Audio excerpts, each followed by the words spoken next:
OBS loves to break things when I'm not looking at it, so hopefully I managed to preempt it and fix everything. I've got a lot to talk about. And then hopefully maybe I'll play some Death Stranding too, if I can get around to it. Depending. Like, I think we've passed all the heat waves now, the temperature is actually bearable, so do you know what, let me go straight into it. Let's play. Now, I've got a number of things on my agenda. I've got 115 videos.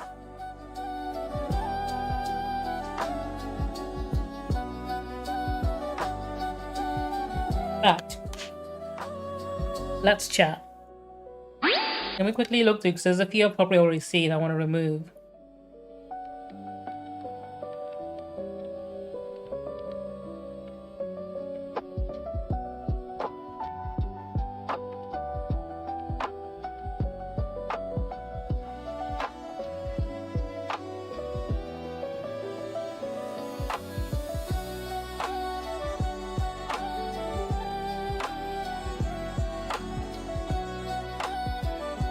Yeah, there's quite a few on each. Okay, I've already seen a lot of these last time. Let me remove them so I don't end up repeating myself.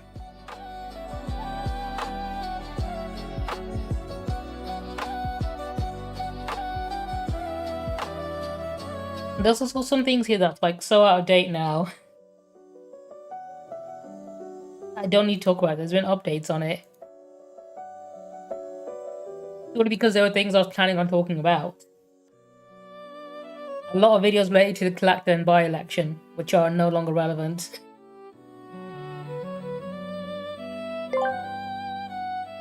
Connor Worlds asked me, do you believe yourself to be smarter than God? You know, nobody's smarter than God, believe me. Not even. Oh, he's being humble about this. Tremendous accomplishments. The election was rigged anyway. My hands are just fine. Thank you very much. I mean, maybe he learned his lesson from the time he shared an AI picture of him as God that people did not like. And he realized his own MAGA cult aren't that brainwashed. Because he shared that picture of him as a doctor, didn't he? Pretending to be a doctor, healing people. And then when his cult followers realized that, you know, he's being a little blasphemous here, they didn't support him. Yeah, Dr. Christ. He quickly walked it back and removed it. Oh, you forget. You forget Jesus is banned in this chat. I banned him. You forget about that. I did ban Jesus. He's not in this chat, so you can't say he's not even Dr. Christ.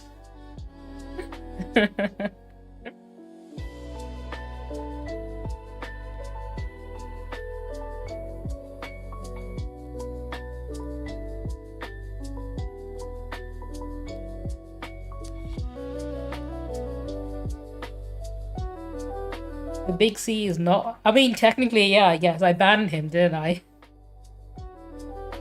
Very specifically the Christian one. All other gods are pretty much welcome here, I think. It's just a capital G Christian guy. The one that killed himself as his own son on the cross to teach us about something. Kratos, he's fine. I played God of War. I streamed that game.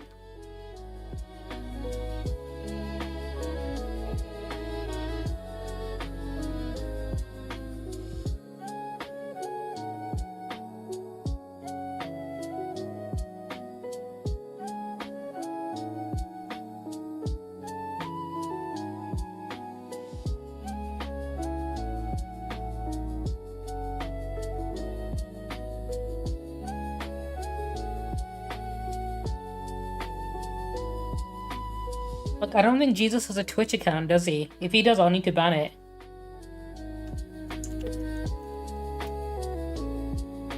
There we go. I did. He did have a Twitch account. I just typed in ban Jesus and it worked.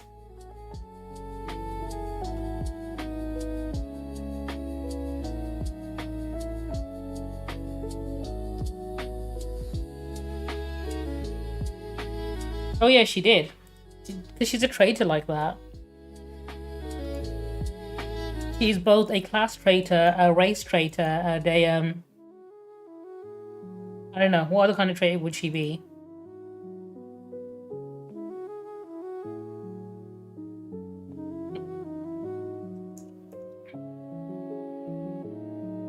She is, yeah.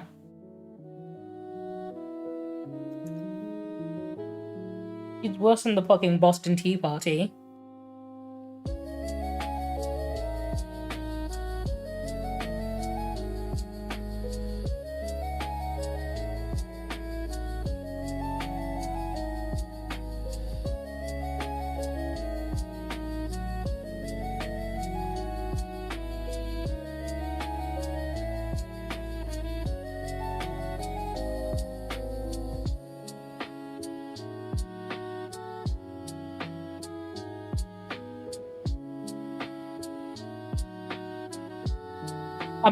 I'm considering streaming it. It's out on the 27th, isn't it? Which is literally next week. I want to do MGS4, definitely.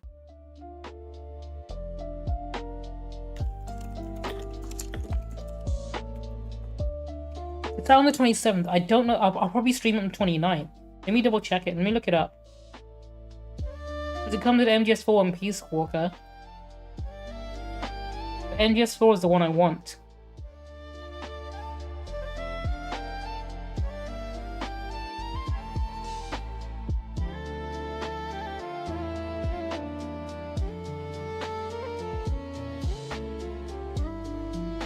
I mean, why not? Last year I streamed all of Snake Eater Delta. I might have to do MGS4 as well this year.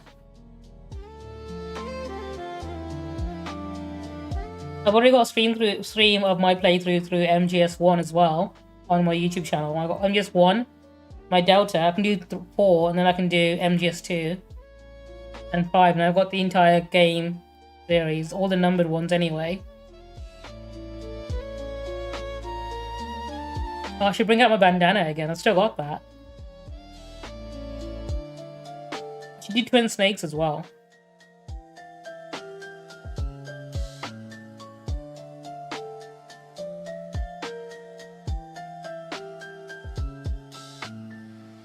Twin Snakes is one of it. I think they should have included it in Master Collection Volume 2, if I'm being honest. I have a feeling they're saving it for Volume 3. I think they're doing 2 games per volume. But then Volume 1 had 3, had 1, 2, and 3. And then the end Metal Gear 1 and 2. And then also Snake's Revenge. But, no, I think if they do a Volume 3, it's gonna have... I think Volume 2 is gonna have Twin Snakes, and he might have Metal Gear Rising. Which I would really fucking want.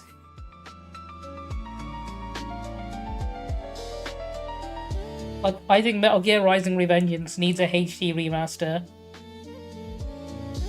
In fact, no, it probably doesn't. It's good as it is. That game is literally perfect.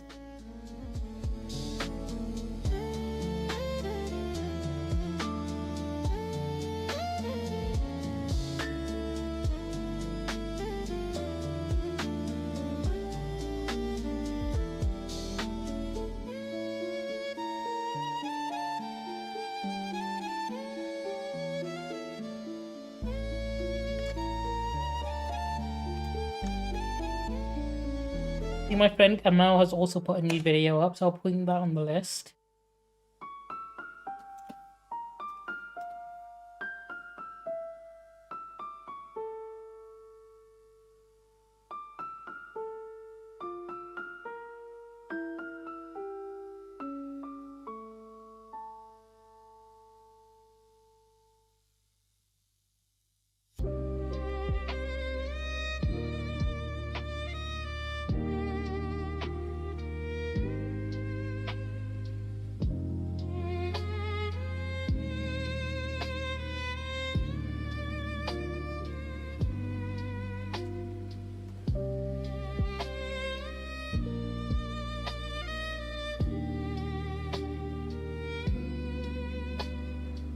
I can hear it raining outside. It's long overdue. This country's been in a fucking drought for weeks.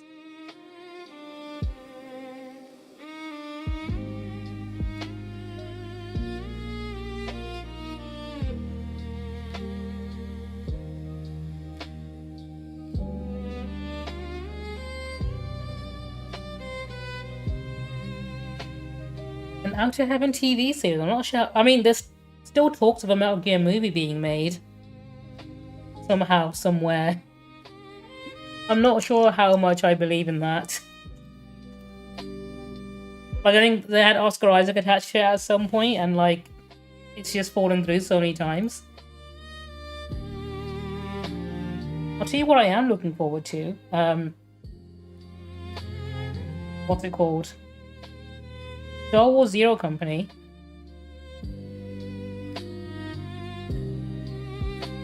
Which is looking really good.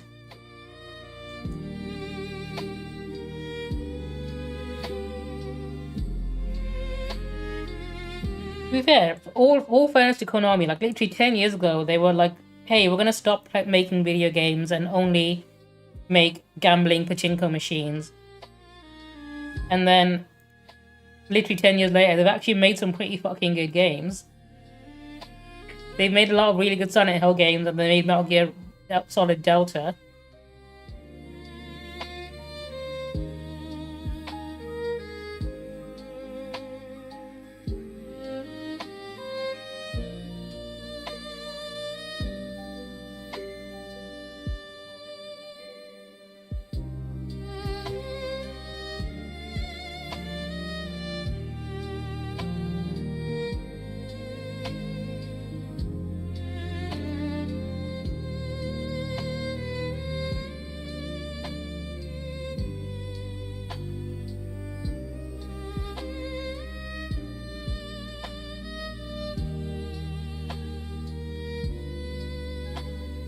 To be fair, like Konami have been doing the right thing in outsourcing all of their game production to other companies after they let everyone go and they focus on just gambling. So maybe if they find the right studio, because I really like the Silent Hill 2 remake as well. Obviously, I streamed that one. But the studio who made it did not have a good track record, so I was rightfully worried for a very long time.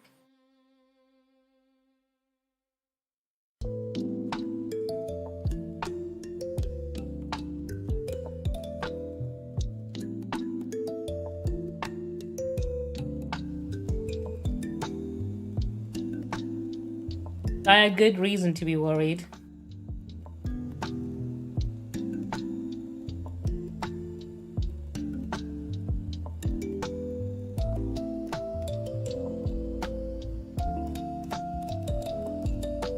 Because I played the previous game, it's called The Medium. It looked really good, don't get me wrong. Played okay, but the story was generally quite bad.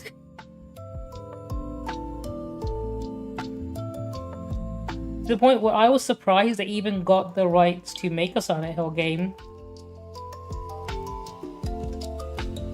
Because I played that game from start to finish. And when I got to the end, I was like, how the fuck did anyone think this was a good idea?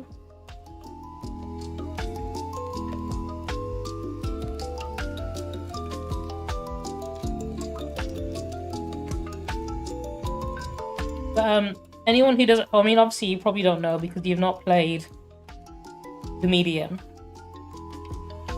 Oh, hang on. I don't want to interrupt Queen Lizzie. I'll let her say her piece.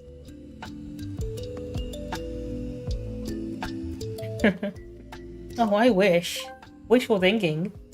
Kona Worlds asked me, the monarchy is over. Rejoice. Okay. Thank you for bringing me back, chat. The monarchy over? My dear, that's simply a silly rumor. I'll have the colonies dealt with soon enough. Now, where's my GG skooma? It has a most peculiar taste, this batch.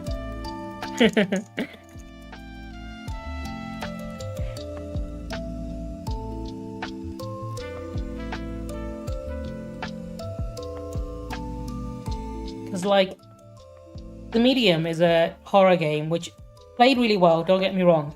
Looked great, had some cool gameplay stuff, very similar to Silent Hill. You can tell it's very inspired by Silent Hill. But like the big twist and reveal at the ending was like one of the main characters you're playing as was a PDF file, and it was all about forgiving him, which is genuinely a fucked up story. And punishing his victim basically in a roundabout way, saying, oh yeah, his victim is the cause of all of this. You gotta deal with it. And like, what? Who the fuck approved this story?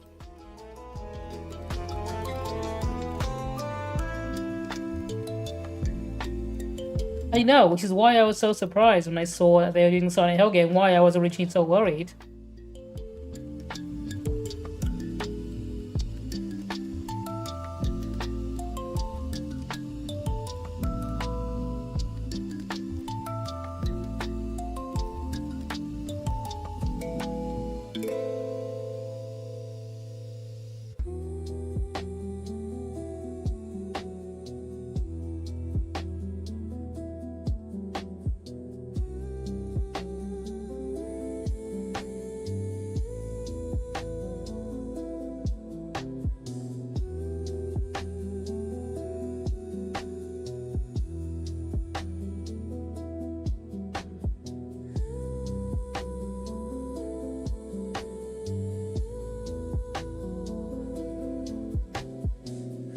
To be fair, like, the game that they did an original game after Silent Hill, which was like Chronos: A New Dawn, which I haven't played, but I've heard many good things about, so I'm guessing whoever wrote that one story probably got demoted or something, or maybe let go. Because their work since has been fine.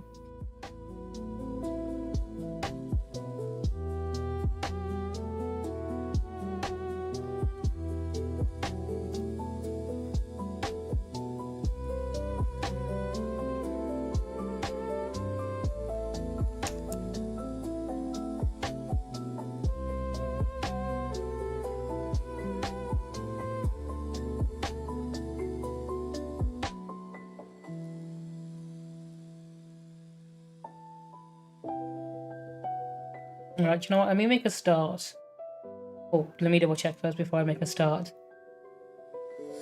Sometimes when I'm messing with the playlist, if I don't hit refresh, it doesn't count and it resets again. So let me do that first. 1 month and 19 days. What can you get done in 1 month and 19 days? That's almost, that's literally 1 2/3 of a month. What else happens in that span of time? What else can you do? I think you're gonna watch all the Phase 1 Marvel movies. No, I think you're gonna watch all the way up until the end of Endgame.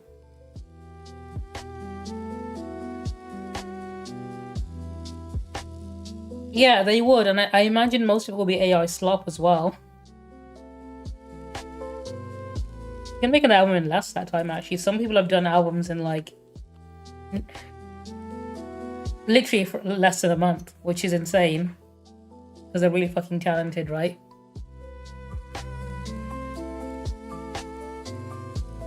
In fact, Epic the Musical, which is a musical rendition of the Odyssey, was made within the span of a year. And that is a 40-song concept series of concept albums for each chapter of the Odyssey, which is actually pretty fucking insane. The music is also like 10 out of 10. Legitimately my favorite musical, I think, and one of my favorites. To the point where after I listened to it, I got them on vinyl. They're making a movie. The producers and the director of the first Pirates of the Caribbean movie are making an animated movie next year based on Epic the Musical.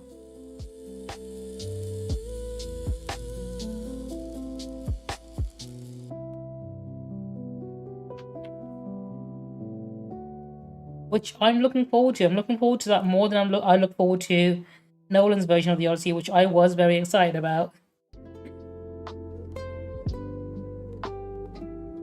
I am a Chad Odyssey enjoyer.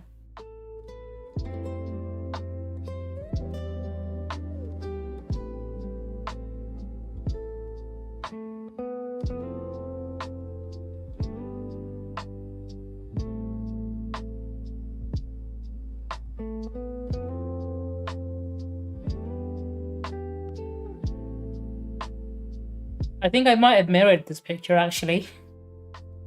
I'm pretty sure Vince was the one that was on the side where I wanted Samuel L. Jackson here, so I mirrored it and then I removed him.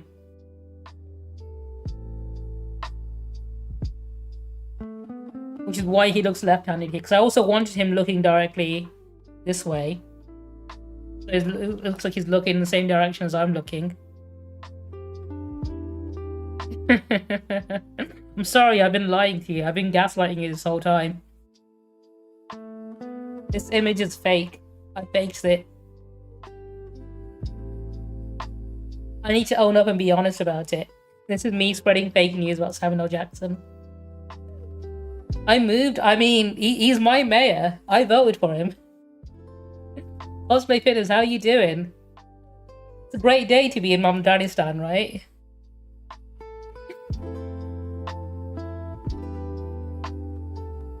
Connor, I do it specific to make sure that I'm always in the center of the picture. Oh yeah, Cosplay Fitness, he's this guy.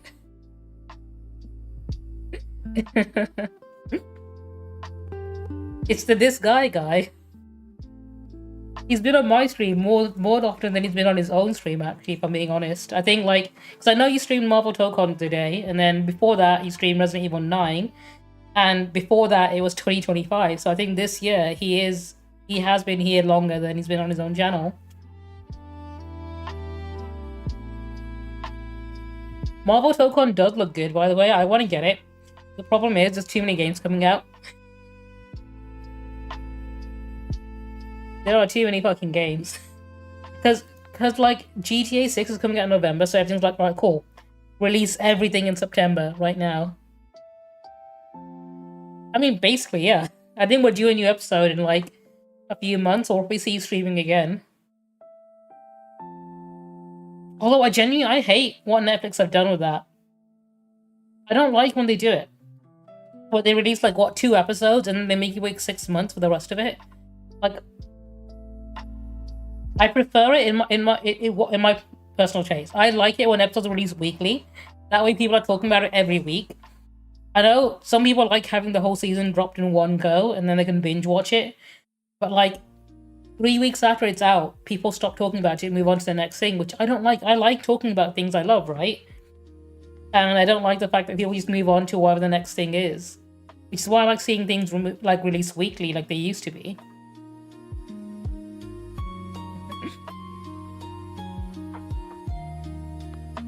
And I hate that they do this with JoJo, where they make it even worse. So they only release like a handful, like it's not even like half the season or anything. It's literally just like a couple of episodes, and like, cool, now wait for the rest of it. I'd rather just make us wait for the whole thing, right? At that point, because I don't think any other show does that shit, or any other like streaming platform apart from Netflix.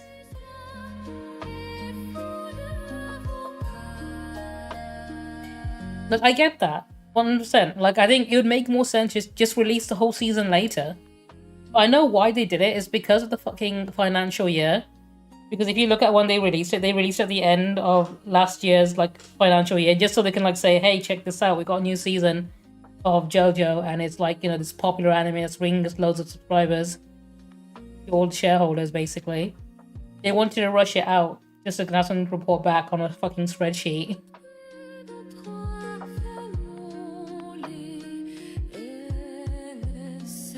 Which annoys me, but like at the end of the day, these shareholders are the real customers, not us.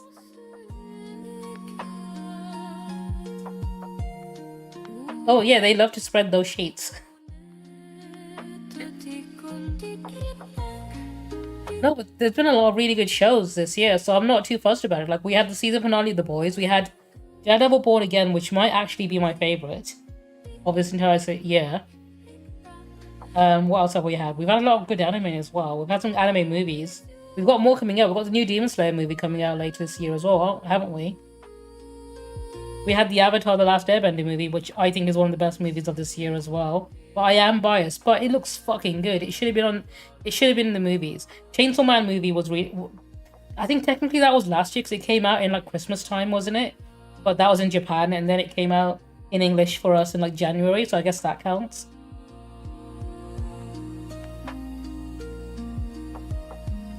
There's gonna be a new Solo Leveling movie as well. Is that this year or next year? Hang on.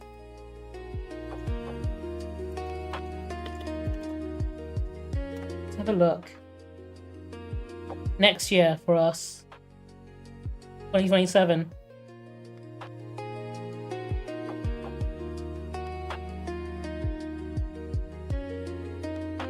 I love the dub. I think the dub is underrated. I don't like the Japanese dub of Solo Leveling. That's my hot take. But then again, it's because they like change all the characters' names and stuff in the Japanese dub.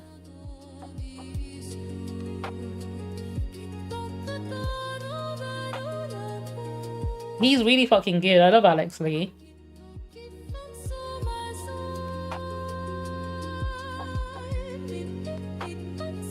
I've got a YouTube channel I've been doing collab content with friends on, where we do react content to like shows like anime and TV series, and like Solo Leveling is one of them, and we're watching it in English dub. Obviously the Japanese dub, they change all the names and locations, so in the Japanese dub of Solo Leveling, it's not set in Korea, it's set in Japan, and they change all the characters' names. But because we're watching in English, the English dub uses all the Korean names, but like occasionally we'll see him have like his like passport or something, or like he'll text someone and the names will be the Japanese names, and it gets really confusing. Like, hang on, who the fuck is Shun Mizuhino. Oh, that's Sung Jin Woo, but the Japanese name, where they pretend it's actually in Japan and not Korea, which is really weird.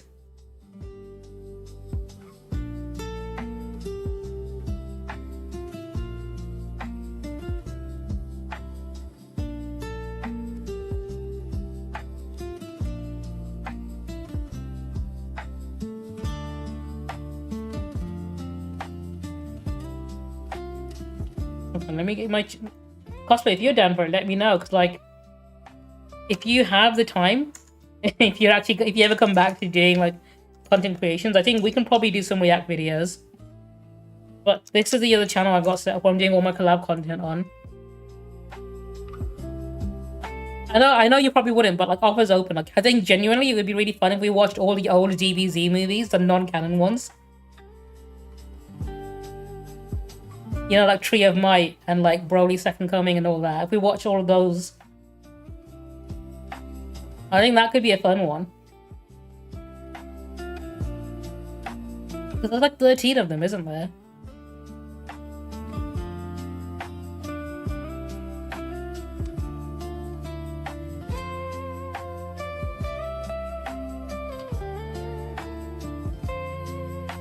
Yeah, if you ever find the free time to do so. You know what? I'll message Mayor Mamdani, because obviously me and Mamdani, we're like besties, right? I'll see if I can get him to like get you like a week off or something.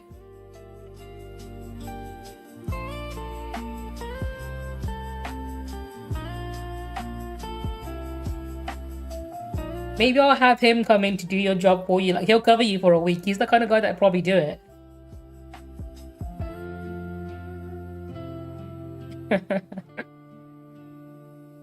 If like cosplay, you take the week off, I'll cover your shift.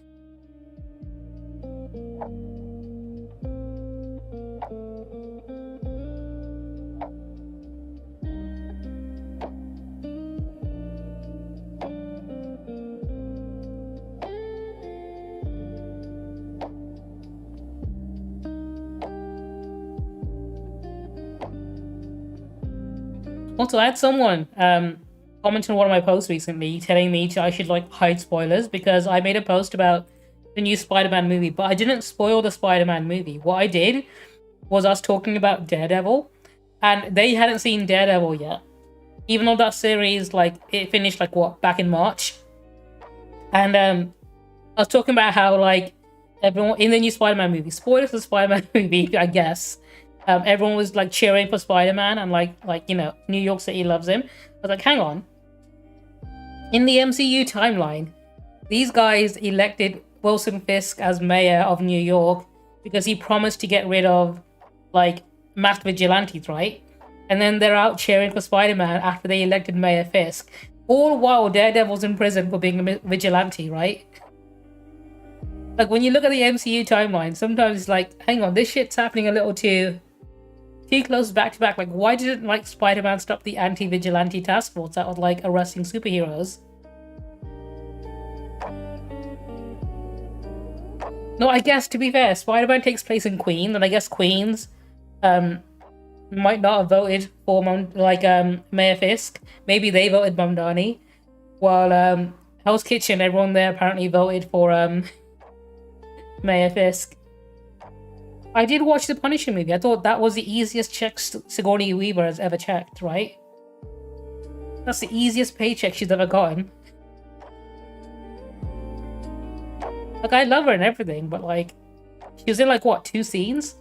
And she was sat down in a wheelchair for all of it.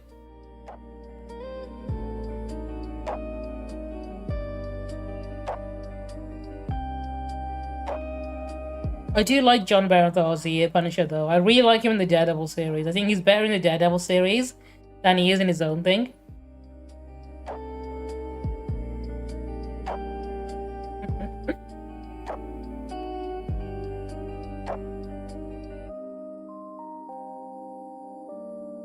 Have you seen the Odyssey? Because, like, both the Punisher and Spider-Man are in the Odyssey, too, and he does say to him, let me tell you something.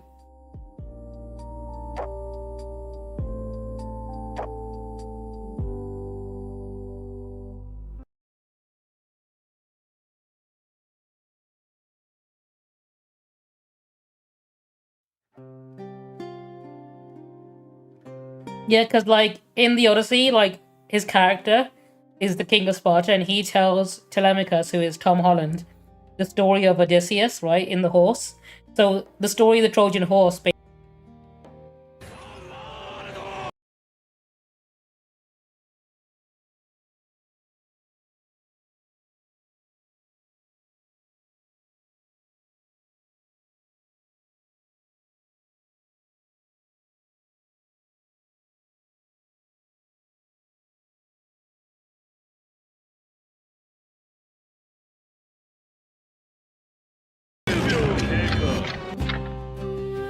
I think Dio muted himself on that one. It's because, hang on, this is in the wrong place.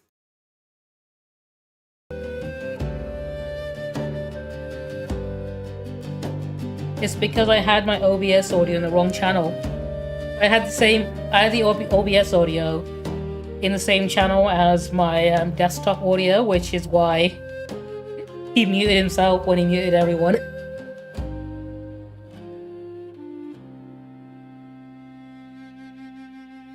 No, it's really annoying because like I was recording the other day actually for YouTube with some friends, and we did like 4 hours of content, like 4-hour-long videos. And it turns out, because sometimes when you plug in headphones to Discord, it resets everything back to default. It switched the audio channels, and it only recorded my audio and not theirs. So yeah, I was recording more React content for YouTube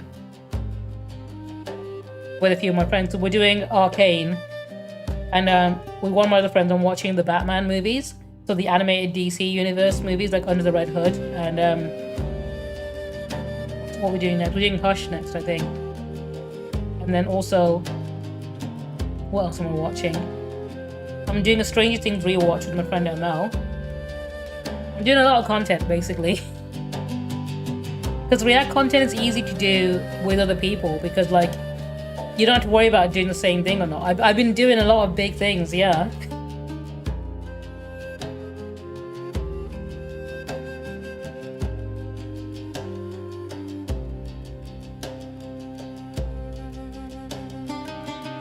I mean, as a citizen of Mamdanistan, we gotta stay busy, right? We gotta support our mayor.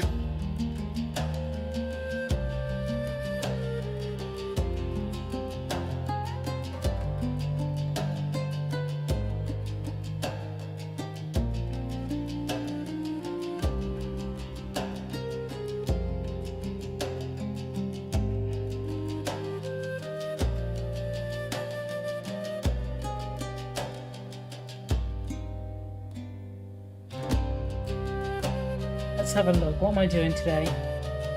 Good number of things.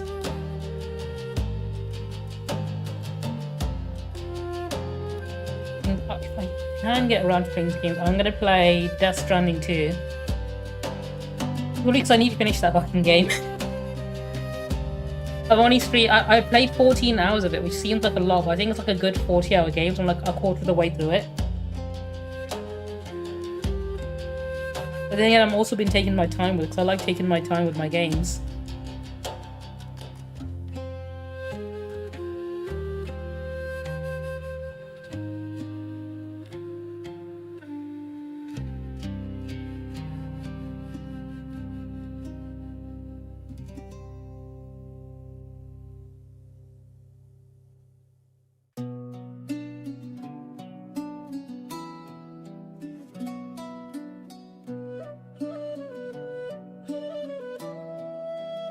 Also, cosplay, I know you multi-stream on like literally every platform you can at once. I'm guessing, do you pay for Restream for that?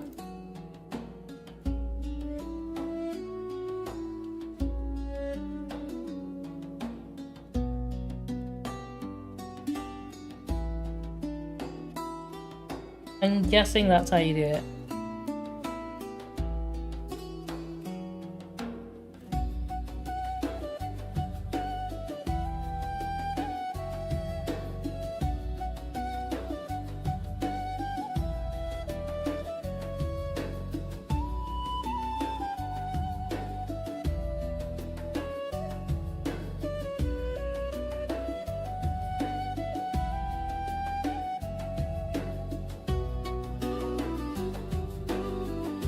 So one of my issues is I don't want to. Obviously, I don't want to pay for Restream or anything. Like, I use Restream's free version for Twitch and YouTube. Also, I want to stream vertically on YouTube.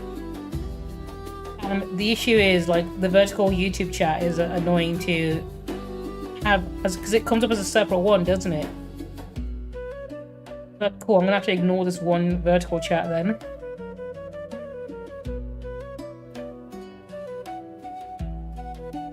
But it's fine, I guess. I'm not too fussed about it.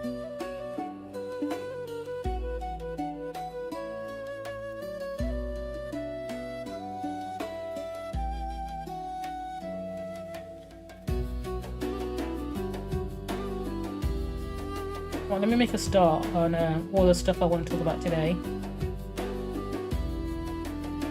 Let's play. 2025 was a First massive things year. first, we're making fun of Reform UK. In January, their polling had risen to the point that they were virtually level with Labour. In April, according to most poll aggregators, Reform overtook Labour for the first time, a real achievement for a third party founded relatively recently. Through the rest of 2025, things looked even better for Reform. They not only maintained their position in the polls, but the gap between them and Labour widened, with them presiding over, at times, a more than 10-point poll lead. However, in 2026, things have started to go downhill for Reform. Their polling has slowly I'm been surprised it dropping, took that and long. last month, they've lost their lead in the polls, largely as a result of a handful of scandals. So, in this video, we're going to go through these scandals and explain the impact that they're having on the party.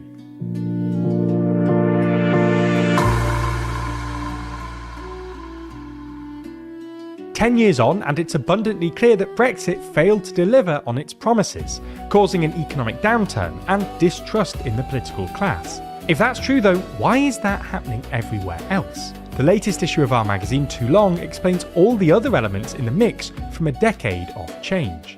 That's just one of the articles in our longest issue ever.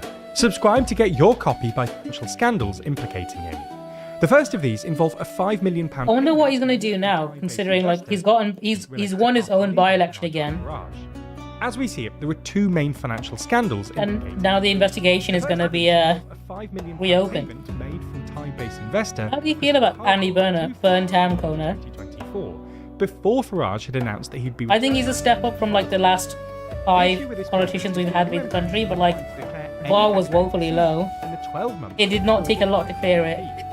For his part, Farage had tried to argue that the £5 million payment was made in a personal capacity, and as such, it didn't need to be. I still want Zach The rules Bernstein. state that purely personal gifts or benefits from family or commercial loans. Yeah, I think I'm on the same boat as you. Farage has variously claimed that the payment was for his security, was an unconditional gift, and a reward for Brexit.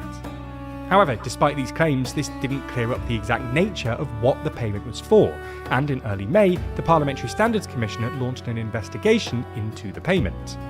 While this investigation is now suspended, it will resume when and if Farage is re-elected as an MP, meaning that this story will likely re-emerge following Farage's victory in the Clacton by-election. The second financial scandal involving Farage is his relationship with George Cottrell. Now, Cottrell has a long history of working with Farage, with him by the Reform leader's side throughout some of the biggest moments of his career, including winning the 2016 EU referendum. Cottrell, though, isn't the most squeaky clean character in politics. A month after the referendum, Cottrell was caught agreeing to launder money for undercover agents posing as drug traffickers in the US. He eventually I know, accepted right? the deal and served 8 months in prison. What's taking them so long? I thought they would have figured it out by now. Relationship with him. Look at how obviously, like he genuinely thought he was doing a smart thing by having a by-election and not realizing that as soon as the election was done, he'd be under investigation again. He was only paused. And that therefore it didn't need to be declared. On the day that Farage announced that he'd be resigning as an MP, he also revealed that a second Standards Committee investigation had been opened into him. With them looking into benefits provided to 40% have said that they think Farage is sleazy. This is significantly more than the 32% of those that voted Labour saying that Starmer's sleazy, the 19% of Green voters saying that Polanski is sleazy, and 15% of Conservative voters saying that Badenoch's sleazy. However, making matters even worse are the scandals involving other senior Reform figures. Richard Tice, Reform's chairman, has been caught up in 2 of his own finance-related scandals. The first relates to the Standards Committee opening an investigation into Tice over his failure to make a declaration of interest. The investigation was opened on the 28th of July and relates to a speech made by Tice on the 22nd of June in a debate about UK democracy and Israeli influence.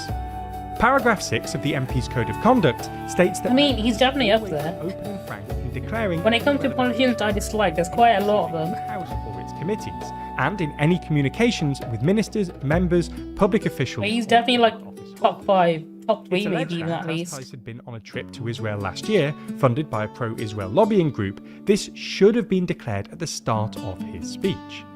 Now, technically, Tice declared the trip when it happened, but the rules state that he was required to make an oral declaration prior to his statement in this debate, which he failed to do. In addition to this, though, I just hate everyone who ties with Palantir in any way, shape or form. I'm surprised that the token estate aren't suing Palantir for using their IP. George Cottrell's mum donated £1 million, But imagine, like, there's a lot of money to be made there. which was controlled by Richard Tice. On the very same day, Tice is said to have donated But like so many fucking like tech companies use names from Lord of the Rings because they completely misunderstand the fucking books. National Crime Agency as part of its Suspicious Activity Reports programme, and also by the Met Police. It's alleged that the Met are specifically investigating alleged offences under Section 61 of the political party's... The dude named his company after the thing the bad guys used to spy on the good Already, guys. 2 people have been interviewed under caution, although... He's not subtle, is he? These scandals add to the ongoing problems faced by reform. The fact that these stories were broken sequentially has maintained the growing sense of scandal associated with the party. Additionally, the fact that very little else has happened to reform in the last few months, no by-election victories, not a great showing at the Manchester mayoral by-election, no big-figure defections, etc., has made it particularly difficult for them to regain momentum to do so. All of this, then, has contributed to a steep decline in Reform's net favourability. They're now the most deeply unpopular party of all 5 major I mean, technically, yeah, the Olympic rings, you could be the lord of that. points in the last 12 months. Also, hang on, I think my stream's lagging a little. Let me stop the vertical stream. I don't need that one. Things aren't looking good for their plans to usurp the 2 main parties. Now, this story about the Standards Watchdog investigation into Tice is constantly updating as more and more outlets are reporting on it. So it might feel like it's hard to keep up with the... When your stream was causing my stream to lag, I've stopped the vertical stream now. Reporting on it, with most of the coverage coming from the left. This type of analysis is why Ground News has been our favourite way to stay up to date with the news since 2023. It's no secret by this point just how much we're fans of Ground News. They've been long-time supporters of this channel and independent news media at large, and truly help us understand the political climate better. For example, without Ground News, we wouldn't be able to easily compare the headlines for this story on Richard Tice, and see There you go, that should be much better now. as an investigation into an undeclared Israel link. And the right is highlighting Tice's claim that he's being investigated as a result of failing to declare an interest while fighting anti-Semitism. Ground News not only gives you an easy way to digest the news, but it also offers a comprehensive breakdown into the ownership, bias distribution, and factuality of each article, allowing you to dive even deeper. If you're worried about how much you can trust what's being said about a specific story, with a click of a button you can filter and sort every story by their factuality level, helping you to easily grasp the reliability of each outlet. And with their blind spot feed, you're able to see everything you might not normally. There's also a lot of controversy behind Ground News actually recently with how they convey bias in the media and what they count as right-wing and what they count as reliable. Like, I actually had an email, or I had to email Ground News about some of their reporting being incorrect, because they reported on a website news article where it says the Harry Potter TV series had been cancelled. And me being a Harry Potter hater, obviously I want factual information about this media that I want to hate on. So I emailed them saying, hey, this article is BS. And they told me, oh no, it's not. It's definitely legit. Like, Inside the Magic are a legit Disney news source. Like, bro, this ain't Disney. HBO are the one making it. Why are Disney reporting a HBO series has been cancelled? And they completely dismissed any emails I sent saying that it's incorrect. So I don't trust a lot of their news. Both local and international. I mean, it's 99% run by AI as well, and the AI is apparently tuned to have certain bias. Algorithm free. So I'm surprised that so many news outlets like these guys are still encouraging it to be used. For 3 years in a row, I thought it'd be a red flag from the very start. net negative migration. I know the one thing AI being used for is, like, obviously, According to sorting a report information. published earlier this month by researchers at But with the personal bias attached to it, it's kind of a... 2025, It kind of defeats the purpose, right? Israelis left the country for more than 12 months, the longest continuous period of Israeli emigration in history. This has raised concerns about the future of the Israeli economy as more high-earning Israelis take their careers and tax revenues overseas, while the remaining population becomes more religious and less economically productive. Specifically, the ultra-Orthodox Haredim, among whom 53% of men are unemployed, are set to make up a quarter of the population by 2050. So in this video, we'll explain Israel's emigration crisis and why the long-term economic outlook is pretty bleak.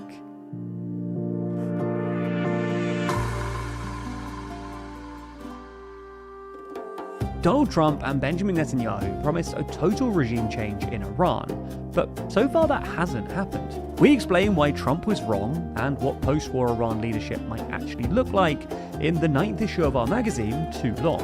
That's just one of the articles in our longest issue ever. Subscribe to get your copy by clicking the link in the description. Let's start with Israel's emigration crisis. According to a new report from Tel Aviv University, in each of 2023, 2024, and 2025, around 100,000 Israelis, roughly 1% of the population, left the country for more than 3 months, the highest and most sustained period of emigration on record. Meanwhile, the number leaving Israel for a period of more than 12 months hovered at around 50,000. I'm glad we're finding some good news for a change. While the full 2025 data won't be available until the start Turns out all that money America's sending them are going down the drain. a very strong correlation between the 3-month and 12-month. Dude, have you seen how Trump is trying to get North Korea to join his war against Iran? Because South Korea said no, so he's like, alright, cool, I'll go hang out with my bestie, Kim Jong-un, who I have more in common Actually, with. while this isn't abnormal by international standards, it's unprecedented by Israeli standards. In the 2010s, immigration to Israel accounted for 20% of annual population growth, and Israel has only seen net negative migration a couple of times in its history. Once in the 1980s, driven by a severe economic crisis that saw inflation skyrocket to around 400%, and once in the 1950s, driven by economic hardship resulting from the 1948 Arab-Israeli War. Both times, emigration from Israel was driven by economic factors, and both times, Israel's demographic stability quickly recovered. This time, however, Israel's exodus is largely a result of its prolonged military conflict in Gaza and Lebanon, and the corresponding political situation, which doesn't look likely to be resolved soon. For context, in early 2023, before the Israel-Hamas war, Israeli Prime Minister Benjamin Netanyahu launched a controversial set of judicial reforms, which would expand the government's powers over judicial appointments. This sparked huge nationwide protests in Israel, with protesters accusing the government of undermining Israel's system of checks and balances and consolidating power. Then, in October 2023, Hamas launched a major attack on Israel, prompting Netanyahu to invade Gaza and plunging Israel into a years-long war that also spread to conflicts with Hezbollah in Lebanon. Honestly, that war should have ruined their economy, but the fact is, like, fucking... In turn, led to They get so many handouts from countries like the US. for the past 3 years. I say countries, it should be country singular, not plural. Who are already concerned about Israel's political direction under Netanyahu. But why does this matter for Israel's economy? Well, it's bad news for two. Can't wait for Mamdani to arrest him. First, many of those leaving I hope it happens, because, like, he's going to be visiting the US in New York in September. Israelis. Or like a Second, UN meeting, the isn't he? population is becoming more religious and less economically productive. With I hope he has the balls to show up and get arrested, like Mamdani promised he would do. the rate of the general population. The first and main reason There's why going to be an ad in a second. What I'll do, I'll drop a quick BRB. I'll let the ad play. I'll have a quick toilet break and I'll be back in just a an moment. increasing share of those So let leaving me pause are this and let that play, and I'll see you in just a minute. Be right back.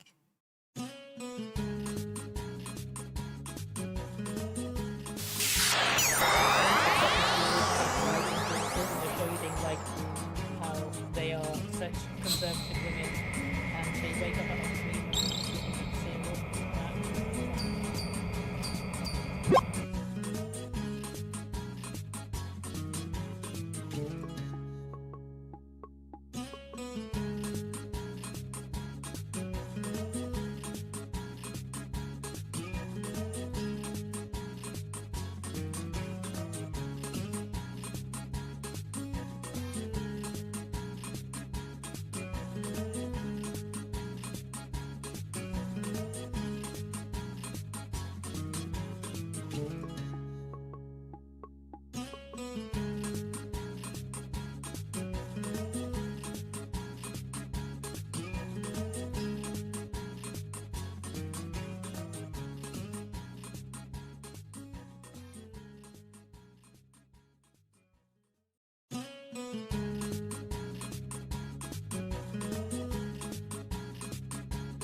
say.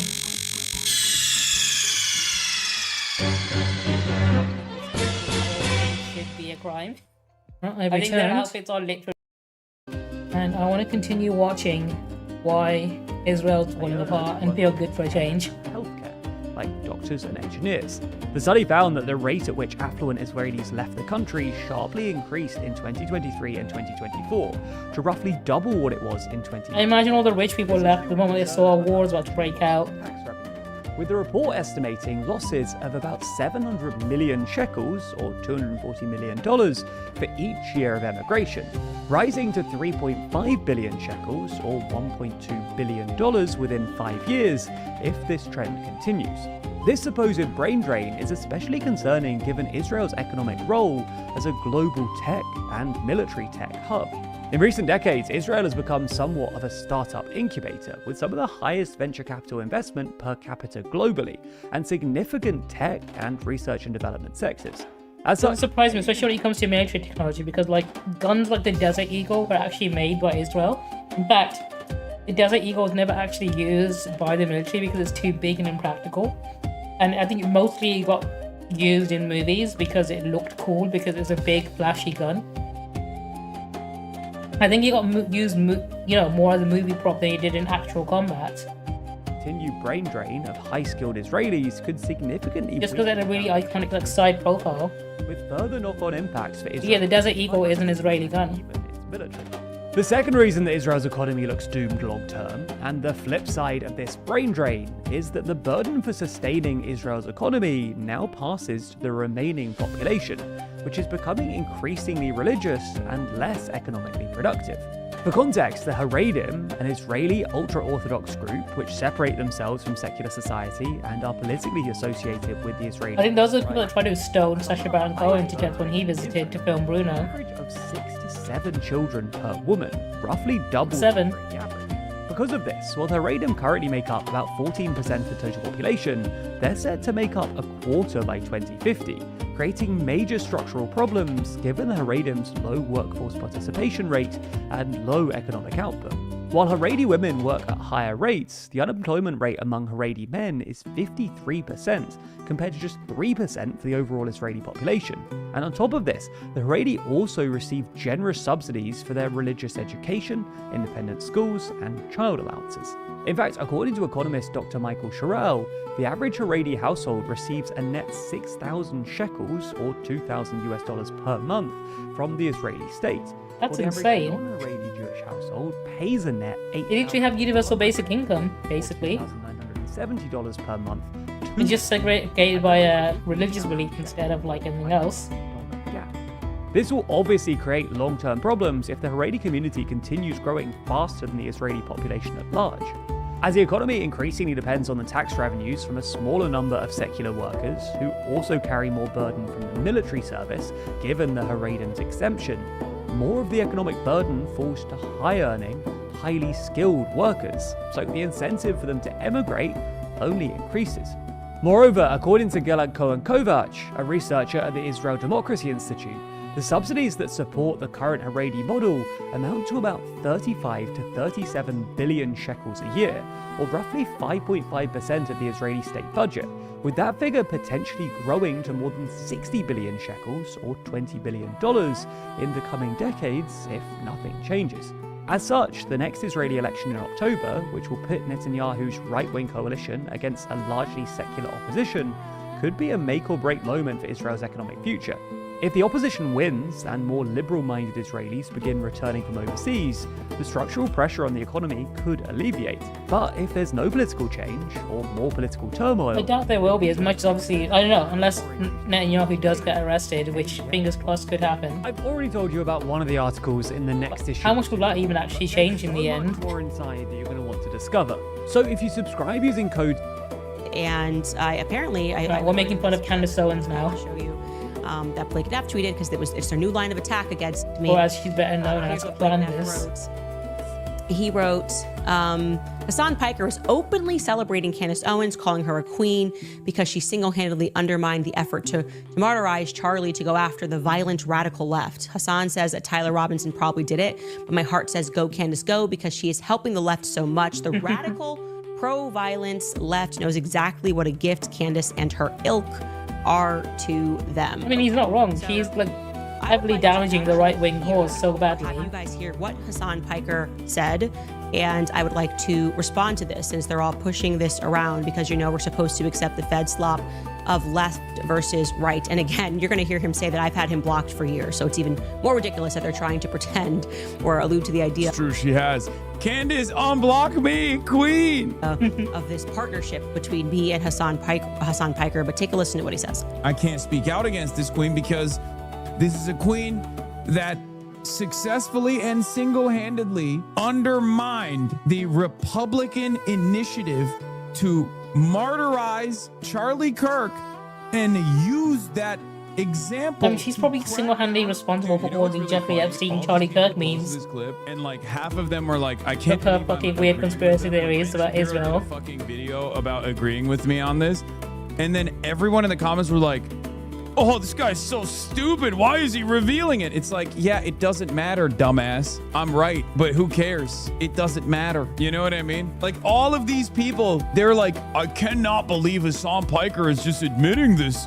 Is he fucking stupid? Like, for so many of these people, they don't realize, like, maybe I just had the wrong opinion of this dude. Maybe he is capable of critical thinking. It's always funny, like their immediate reaction is just, wow, what an idiot. Can't believe you've just openly fucking admitted it, dude. I'm always gonna say the truth. It's that simple. On political dissent. She dropped a grenade on the discourse. You understand? So I'm with her. It's hard. It's hard for me. My brain says, no, it's probably Tyler Robinson. But my heart says, go, Candace, go.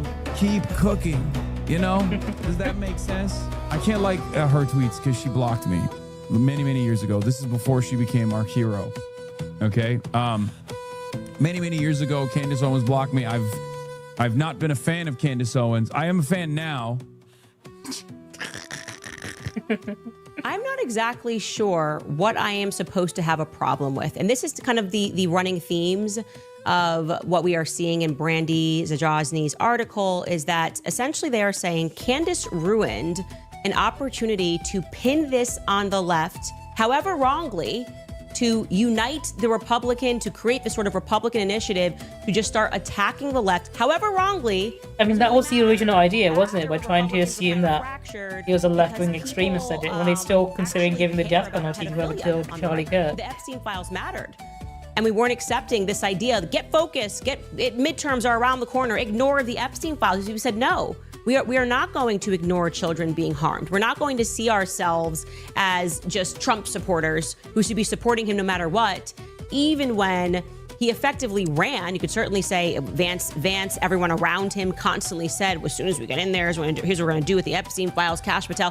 His administration was running on something that we cared about. This is what they're essentially saying. They're saying you ruined an opportunity to, however wrongly, have us unite around Charlie's death and stomp out the left for something that they didn't actually do. Now, here's what I'm going to say and offer back to the left. All I did here was pursue truth. I didn't do this for the left. I didn't do this for the right. I did this for my friend Charlie Kirk because I want to know who actually killed him. And I am not convinced this had anything to do with LGBTQ rights. If I did. Bro, this is going to hit that mom from that family podcast. Dude, we just unlocked an entirely new base. We unlocked the radical, true crime loving wine moms. This is big. This is huge. This might be. You have to wonder who fucking Candace Owens' audience actually even is.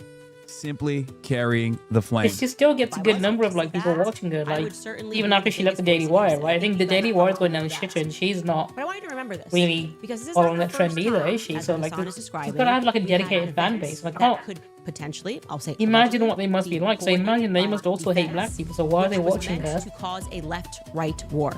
Here is your homework. I'm very certain all of her fans are also incredibly heavily racist. January 6th. You took the bait. The left took the bait. Okay, this was a different world. Yeah, I would say in 2020, I think that's when that happened, January 6th, 2020. No, it happened in 2021. That's crazy. She said, do your homework, and then gave the wrong assignment. Also, I was there. Like, not physically there, but I literally was as close to being there as you possibly can be because I covered it live alongside like 300,000 Americans watching. Here's a protester who is trying to open this door from the inside. Bro, they're taking Instagram photos. Motherfuckers are out here literally storming the Capitol, dude. I watched it in real time. There were feds on the ground. Wow. No way. What? A massive gathering in the Capitol? And you're telling me federal agents were there? Yeah. Nick Fuentes was there. Fucking got him. Some of the federal agents couldn't make it there because they got protection ahead of time, like the head of the Proud Boys. Fucking got him ×2. Yeah. On-duty cops, off-duty cops. It was a different world. We were all more divided. I count myself among that as well. But none of us were willing to take a look at the facts. And we were going, oh, I'm team left or I'm team right. And as more and more have come out, more and more has come out about what transpired on that day, it was without question an opportunity for us to look up and see who rules over us and who benefits from that. Wait, what does she mean by this? Did the Jews do January 6th? Also, Charlie Kirk was there. Charlie Kirk bussed people to January 6th. Is that what you're saying? The French? Well, everyone knows. If you're a clandestine operator like I am, everyone knows the original Jews are the French. Come on, this is advanced. I have done my homework. Everyone knows. Here's something funny I should talk about, actually. In regards to some Baldur's Gate 3 memes that I made and shared, making fun of another page. Hang on a second. So I made this meme about a group called the Sword Coast Department of Memes, which is a right-wing Baldur's Gate meme page. So I know how that sounds. Really fucking stupid, right? As in, they share racist, homophobic, bigoted memes based around Baldur's Gate 3. And it's made by the kind of people who install mods to get rid of Astarion's butthole because they're worried that if they stare at his ass for too long, they'll turn gay. So naturally, I made this post in a few groups making fun of them because I know how insecure they are and how upset they'll be about me making fun of them. And I said, you'll never see good content from a page that's so afraid of a fictional character's butt cheeks that they need to mod it out before playing because they're scared he'll make them gay. And if I scroll down here, I've got Baldur's Gate 3, who is a great page, saying, please don't put Starion's juicy butt in front of me. Like, please, bro, don't give me the option to kiss men. The only thing stopping me from kissing men is not having the option to. I'll never be able to resist if you give me the option. Please, bro, don't do it. Which is how I would sum up these people as well, because they are so scared of being gay that they want the option of even kissing a man to be completely removed from the game before they'll ever go anywhere near it, which is fucking hilarious. I've been constantly mocking them recently. You can see all the people making fun of him. This is someone tagged the page here because I don't know, they like that Randall from Recess meme where he's just there with a notepad snitching to the teacher. But yeah, this is the page, and it literally is just some really shitty memes, if I'm being honest. Like literally transphobic stuff like that. Literally calling themselves fascists.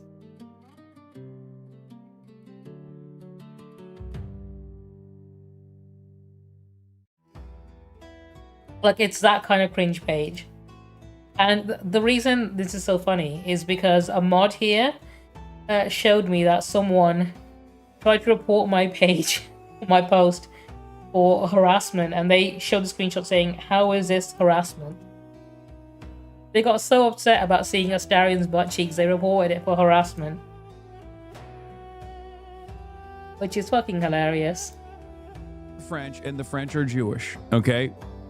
Come on. Foreign Legion at the scene of the crime. Foreign Legion also there at January 6th. And people were wrongly arrested. People who were encouraged to go into the Capitol on that day. If we're all seeing now for the first time that there is an effort by a minority, a very powerful minority who doesn't actually care about left or right, to seize power from citizens full stop, by allowing something terrible to take place and then saying, here's what we must get done and here's what we must pass, a la 9/11. What annoyed us on screens is the fact that he's got his cursor capture on, so to speak, needs to do its you can job. see his mouse cursor, and that always really annoys me. That's why I have mine turned off, so you can't see what I'm doing. I am somebody who You can't see what I'm clicking on or where I'm clicking or what my mouse cursor is, but it's so because distracting. my friend was killed And I have the sense that we are being lied to about it, particularly Every time I see his mouse cursor, refuse to right, accept that it I is keep my wanting to duty reach my mouse and move it out of the way. on the left if the left didn't do it. Left does plenty of things that they've been caught doing, and I It's so crazy, dude. The anti-Semitism is the socialism of fools is just forever a lock. People who come like so close in the direction of the correct interpretation of what's going on, like people who are in positions of profound power, operating it alongside their class interest, and then immediately pivoting it to like, no, it's a shadowy group of puppeteers who happen to all be Jewish. That's what it is. Jewish people somehow both killed Charlie Kirk and got him to do January 6th. Yeah. She also ends up saying, no gods, no master. She's like, I'm not your hero. I'm not your queen. I'm just looking for the truth. use my platform to go after them. I have no issue doing that. I'll do that tomorrow if that is the circumstance. If they're doing something radical and There wrong, is I'll do another that. video actually. But I'm not just gonna I become want a to talk about. Let me cheerleader. find She it. says she's not anyone's queen. A leader Golden who does threads. not want to crown is the one who deserves it the most. She is a queen. Yeah. For the right and know that they are engaged in something very wrong and say, well, it's okay because at least they vote Republican at the end of the day. Candace said Jewish Bolsheviks killed 60 million Christians. I know. I think What was this?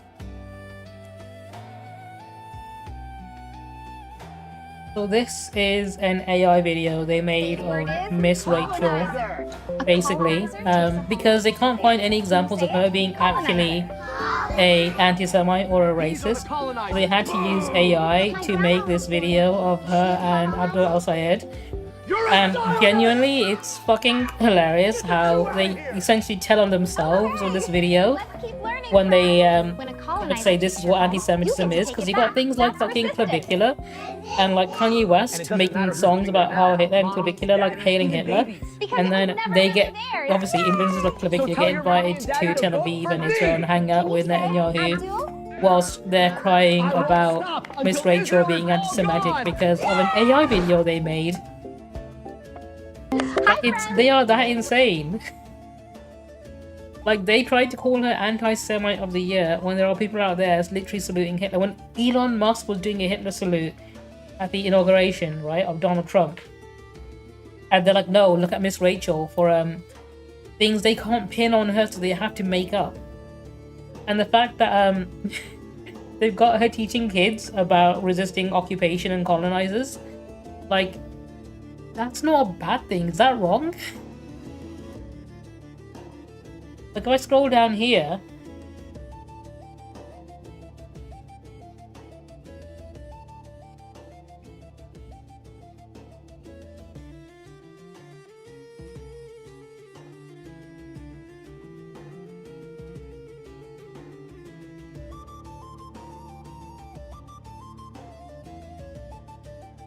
there's a lot of comments, holy cow.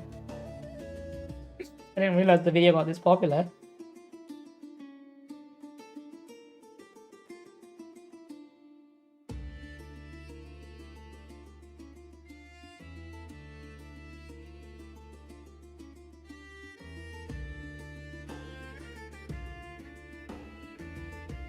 Like, a lot of people aren't even disagreeing with the video's message either.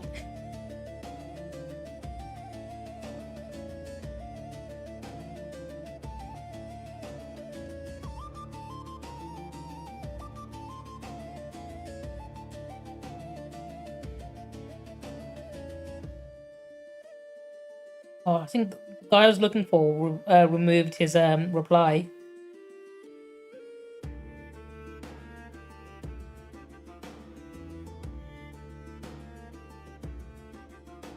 Only there's a league of people who were against defamation.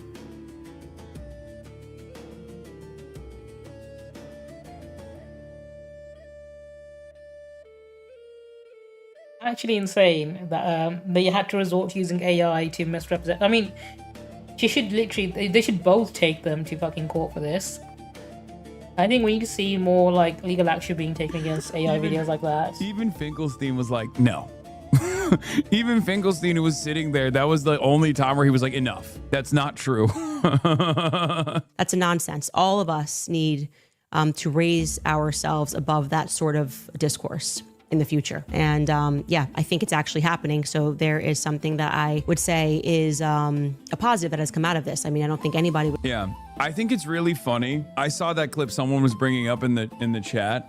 Nick Fuentes wearing his Jeffrey Epstein quarter zip while talking about how Jews are responsible for all Bolshevism, all progressive initiatives. And it's really hilarious to do that while wearing a Jeffrey Epstein quarter zip, but it's nowhere near. It'll never be as funny. And I keep thinking about this over and over again. It'll never not be hilarious that Nick Fuentes' entire career, his trajectory, his downfall, and now his resurgence all revolves around the idea that organized Jewry is responsible for everything that's ever happened in Western civilization that's wrong, including Jews doing 9/11, including Jews doing the war on terror, including Jews killing JFK, except for Charlie Kirk. And to me, that is more insane and makes less sense than Candace Owens' theory, which is, no, Jews did everything and Charlie Kirk. It'll never not be funny to me that a guy who literally thinks Jews did all of these things, but just the Charlie Kirk one is a bridge too far.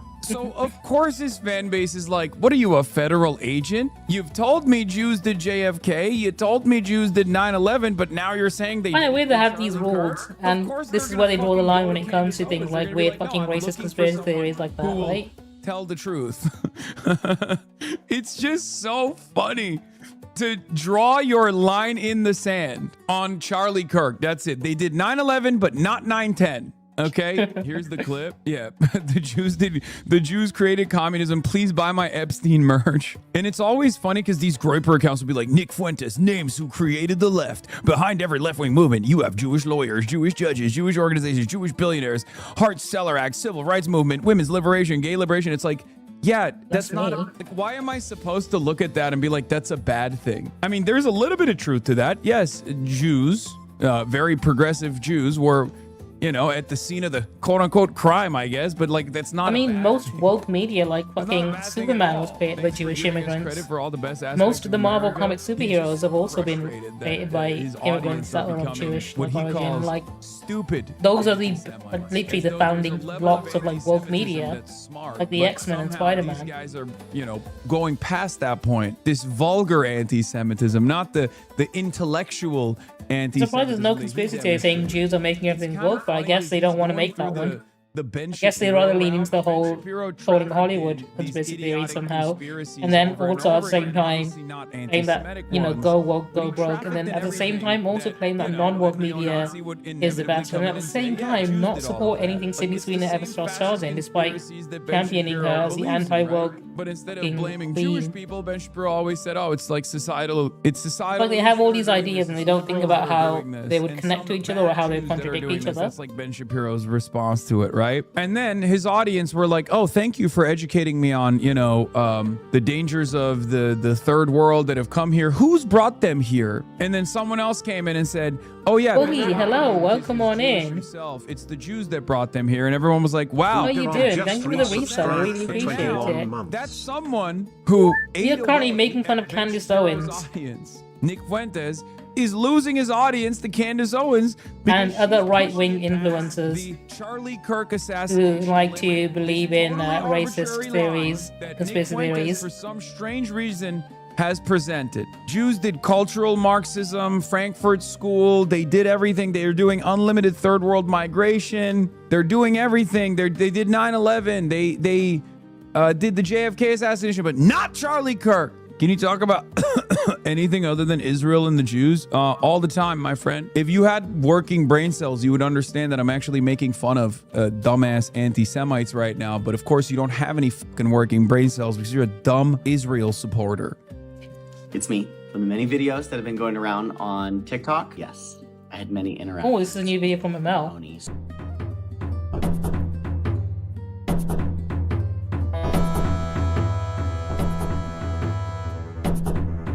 I heard about this. There's a Disneyland performer, cast member, who became really popular and ended up getting stalked quite often. welcome back to my channel. My name is ML, also known as Eel of the World, or also known as a brunette version of Tinkerbell today. I don't have a wig. Eric. I don't want you either. No. Oh. Now, on the surface, this doesn't really seem like anything. I mean, people pay to go to Disneyland all the time, and there's characters there that people take pictures with, and it's not just children, adults can go there and do this as well. So what is the big deal, and why is everybody talking about this? For the rest of this video, I'm just going to be referring to her as Tony because it's very long to be going baby Tony 99 every 5 seconds, so Tony is her. Tony is a TikToker in America who goes to Disneyland every single week and has been doing so for 10 years. The video that sparked all of this debate was one of her meeting Peter Pan. Her friend was recording it. Hang on. And she... I think I might have an interesting story about this. Tony is a TikToker in America who goes to Disneyland every single week and has been doing so for 10 years. The video that sparked... I have a friend in the streaming space when I first started streaming that she told me a story when she used to work at Disney World in Florida specifically. There was a girl who would visit weekly, on not like a regular basis, like a semi-regular basis. But what she would do is, because she suffered from epilepsy, and it wasn't like a severe case of epilepsy, but she can tell when she's about to seize up and have a fit or whatever. What she would do, because she was close to Disney World, she would go to Disney World and buy a ticket. Because if she had a seizure inside Disney World, Disney would cover the cost of the ambulance for her. And that's how fucked by capitalism America is, to the point where someone who's having a medical emergency has to go straight to Disney World as quickly as possible in order to be able to be seen by a doctor and taken to a hospital fast enough, right? Because she can't afford the ambulance herself because they are fucking expensive. They cost like $1,000 just to call an ambulance out to you, which is crazy, right? But yeah, that's a anecdotal story I've had from a friend who used to work at Disney World about how screwed by capitalism that whole country is. All of this debate was one of her meeting Peter Pan. Her friend was recording it, and she appears to just kind of be not leaving him alone. It's a very uncomfortable watch, I will say. From an outside perspective of someone just watching it, it just comes across like this guy just kind of wants the interaction to end and she's not really getting the hint. It goes on for about 5 minutes, and then the person behind the camera right at the end says, "So we'll see you next week, right?" To which he kind of awkwardly agrees, but he doesn't look too happy about it. This video, they gave him like a little crocheted or knitted duck thing, and this video is like really weird because he's trying to just kind of get out of it. That's how it appears the whole time. He goes and he finds other characters at Disneyland and tries to kind of like bring the attention into, from what I think he's trying to do, is trying to bring more people aware of it, as in like, this girl is here, come have a look.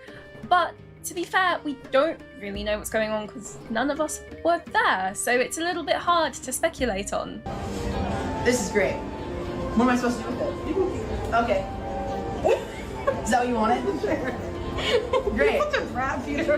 Hey.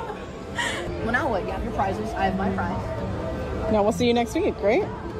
She has received a hell of a lot of backlash for this. I will say as well, this isn't like a random account with barely any followings. This is a lady with like almost 100k followers. Got more than me. That's quite a large platform. The video I just discussed with the Peter Pan duck thing has over 20 million views. It's not like a small content channel that people are just picking up on. Like, this is an established, well-known. Let me give ML her like as well. He's backed up against the wall, and it just comes across like he is feeling extremely uncomfortable with the situation and is trying to diffuse it the best way he can. He even at one point gives her like bits of wood and like dirt from the ground as like a present back, because he even says, "Oh, so you've got a lot of leaves," or something like that. The only way I can interpret that is maybe he's trying to even the score, like she's given him something, he doesn't want her to have that power over him of like giving him a gift, so he's just trying to find something to give it back to her, so then that way the gift has been given back. In the background of other people's TikToks, Not sure if cast members are allowed to accept gifts from visitors, are they? With her friends, so she's or am I thinking of something else? ready to swoop in and talk to Peter Pan. There is also a video clip. I think they should have like a panic button as well, just in case. Tony in the crowd of a parade, sending Peter Pan over there, and then he goes and gets this little doll that she's holding and makes it fly around and then gives it back to her. But in the background of the video, you can see Geppetto covering his mouth. It's very interesting because the whole thing kind of isn't a clear-cut case. Like, she's not someone who's socially awkward and doesn't have friends. Like, she's there at the park with friends. She's got multiple friends that post videos with her. I also think it's really unfair to just kind of be calling her out, because if you're going to call her out, you need to include the person filming the video, you need to include the other friends. It's not fair that it's all just... Yeah, blame the entire cast and crew. That's what I would do. In my opinion, kind of doing it together. And they have even come out to say that it's not what everybody else thinks. Some people just have the wrong end of the stick. Tony hasn't done anything wrong. Now you're probably saying, but she's been stalking and harassing this guy for 10 years. And while it's true that she has been visiting Peter Pan... Oh wow, okay. Not one specific actor over the course of 10 years, this girl has posted 978 videos across 2 social media accounts, and let's just assume that none of them are doubles, which most of them are. That's still less than 2 videos a week, and not all of them are even with Peter Pan. And it's not like she's meeting the same Peter Pan actor every time or following one guy around. She is meeting the character. I'm surprised that Peter Pan actor still works there after all that. Like, move to a different park, I guess. That point, get a job elsewhere, but I guess you must really love the job then, though. Are straight up lying to you for clicks and views, and they are making money off of your gullibility. You need to stop believing everything that you see on the internet. People are actively scrolling through 10 years worth of Tony's videos, commenting on almost every single one, and then have the audacity to call her a stalker. I guarantee you, those people have spent more time in the past 2 weeks interacting and watching Tony's videos than Tony has spent with Peter Pan. Like, who is actually the stalker here? A former Disney Peter Pan has come out and said about his stalker, which everyone is saying is Tony, but he didn't actually say if it was Tony or not. I myself, whilst working at Disney World, had a stalker. She came to my line every single shift that I was Peter Pan, and likely to the other 2 or 3 people that were cast in the role of Peter Pan at the time, and she would continue to circle the queue line over and over and over again to see Peter Pan. Now, this person was not a child. This person was easily in her late 20s, early 30s, and would come to my line time and time I'm so desensitized by news about Disney adults, so this isn't surprising in the slightest. Type questions that the character attendant that was helping me on these sets was quite unsure of how to handle the situation. Character performers would really appreciate it if we use our common sense skills to be nice. So next time you're there, if you're an adult and you want to meet a character, just remember to be respectful and kind to the performer. And don't be a Tony. I feel like if this was a 26 I could never be a Disney cast member because I can't be that nice or patient to anyone. Or a Wendy character actor, it would be such a different story, because I feel like a lot of people would have a lot more to say. And for some reason, when men are stalked or harassed, it's not taken as seriously. Now, I'm not accusing Tony of stalking or harassing this guy, because it's clear to me that she's just kind of going after the character. I'm not saying it makes it right, but I just think it is something we need to bring up. It's fine to have hobbies, and if this is what she enjoys, more power to her. I think she does need to just think about how it's coming across to maybe the actor and how tiring it can be. For example, if he's finishing up with a child and she's just kind of hanging about, maybe rethink it. Another ex-Disney character actor actually weighed in on their opinion about how behavior like this can actually lead to something worse. My take is that it is inappropriate. I know not everyone's going to see it that way. It doesn't seem nefarious. She's going up to this character, she's giving him gifts, but this is very similar to something that I saw happen when I worked there. Let's remember that these character stalkers, it tends to escalate and get worse through time. During Star Wars weekends, this woman would come to the park every day. She came to the park other days too, but she was at studios, and to me... I mean, people get weird with their parasocial relationships with like streamers and YouTubers.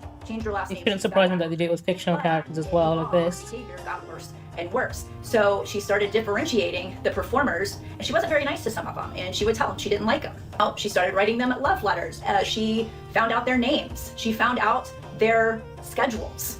If they were other characters, a lot of the Luke Skywalkers were also Peter Pans. She would show up at Magic Kingdom to do this to them as Peter Pan also. She knew that we had to walk Finding someone else's schedule like this is fucking weird. She would be standing by the gate waiting for us to come out of the gate. It turns out I can still be surprised. Ceased to exist. Her obsession changed to High School Musical.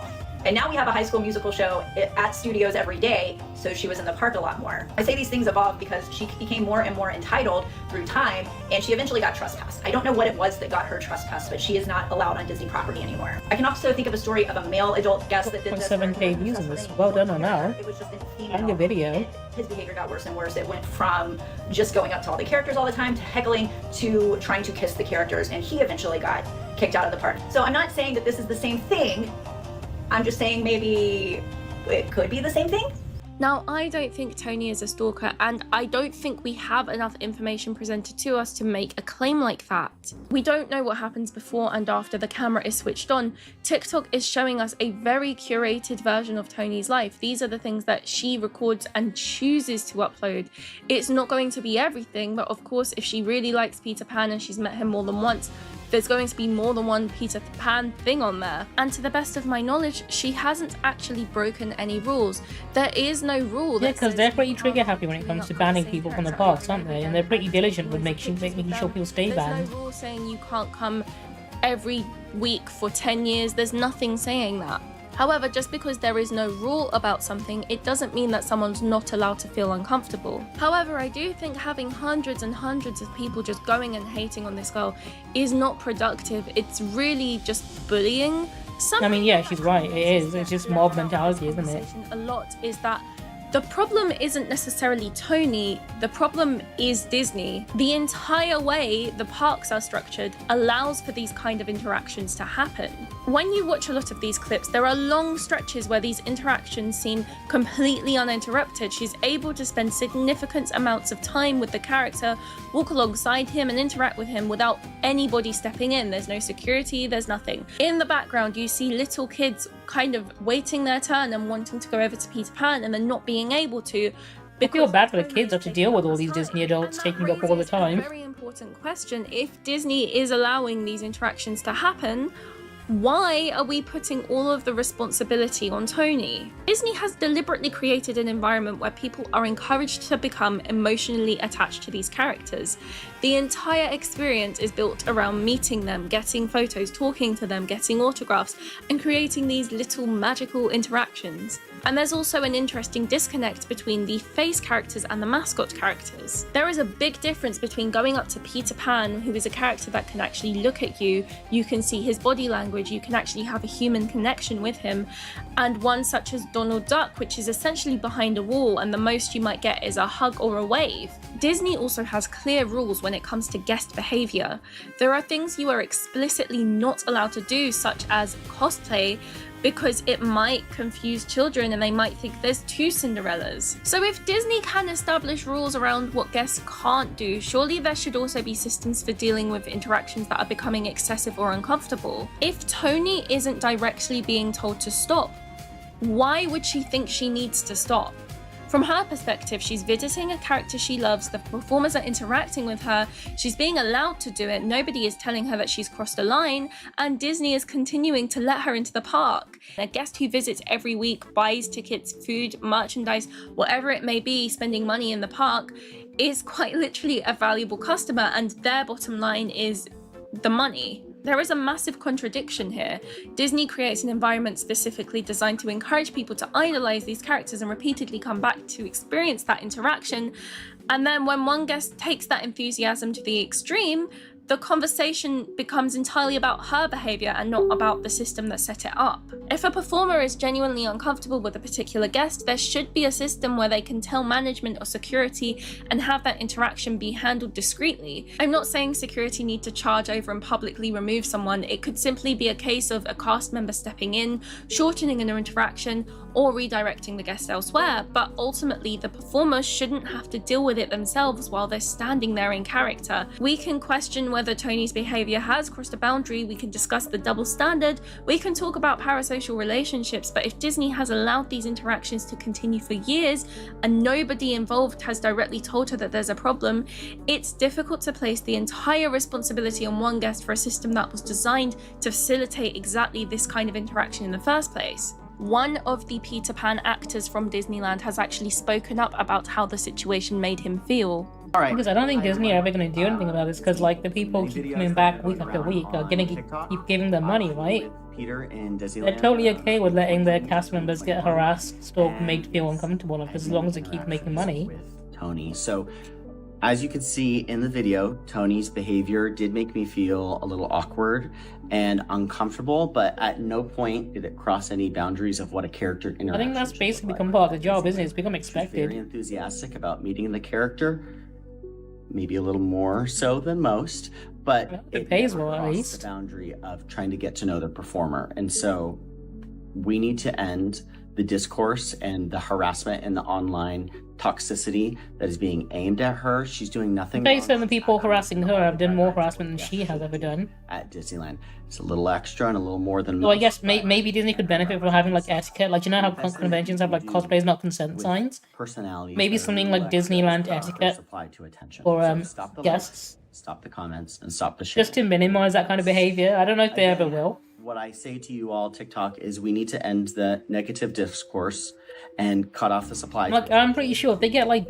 Disney TikTok stars and influencers to start talking about Disneyland etiquette as if like it's a secret thing that everyone needs to know about, I'm pretty sure that'll be enough to get all the Disney adults to start doing it. To Tony, they're men. You know, how to be respectful. There's a lot of misinformation surrounding Tony and this I subject. genuinely think that maybe they can benefit from something like that. Is the duck toy. People are saying that she put an air tag inside of the duck toy so she could track Peter. And then there's even another video saying she gave all of the different Peter Pan's duck toys and put air trackers in all of them so she could track all of their moves. I thought it was painfully obvious, but apparently it's not. This image of the air tag in the duck is clearly AI. There's no air tag in there. This didn't happen. The other thing is that she's been banned from the park. She hasn't been banned. There's also rumors saying the Peter Pan lost his job. I couldn't find any evidence of that anywhere. There's also a bunch of people saying that all of the other characters are quitting their jobs in solidarity of Peter Pan. No, I don't know where the... Where does this information fucking come from? Holy shit. They didn't do that. This is worse than the fucking Candace Owens conspiracy theories we were just looking at earlier. Something else to bring up is that this can actually be really harmful to the character actor as Peter Pan involved. If you don't know, Disney have a really strict policy about what can and can't be done when you're in character, and the whole point of this is that it has to be magical. So there's things like they have to refer to you as their best friend. I think there's a rule where like they can't be the one to let go if they hug like a child or a person. They can't be the one to let go of that hug first. It has to be from the other person. The whole point of Disneyland is for children to meet the characters that they love. They can't just turn around and say, leave me alone, I'm uncomfortable.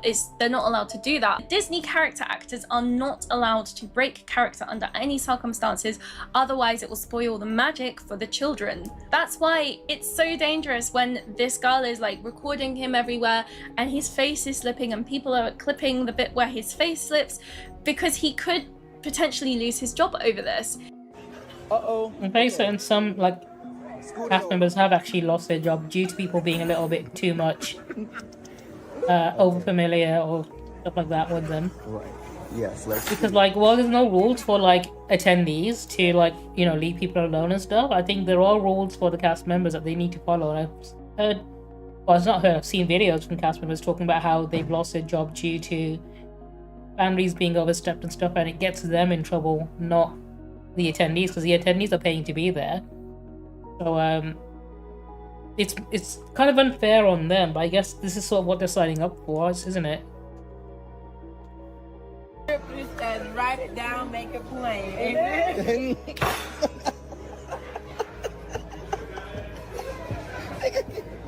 Hallelujah. Amen. Because they're not allowed to break character or anything either, are they?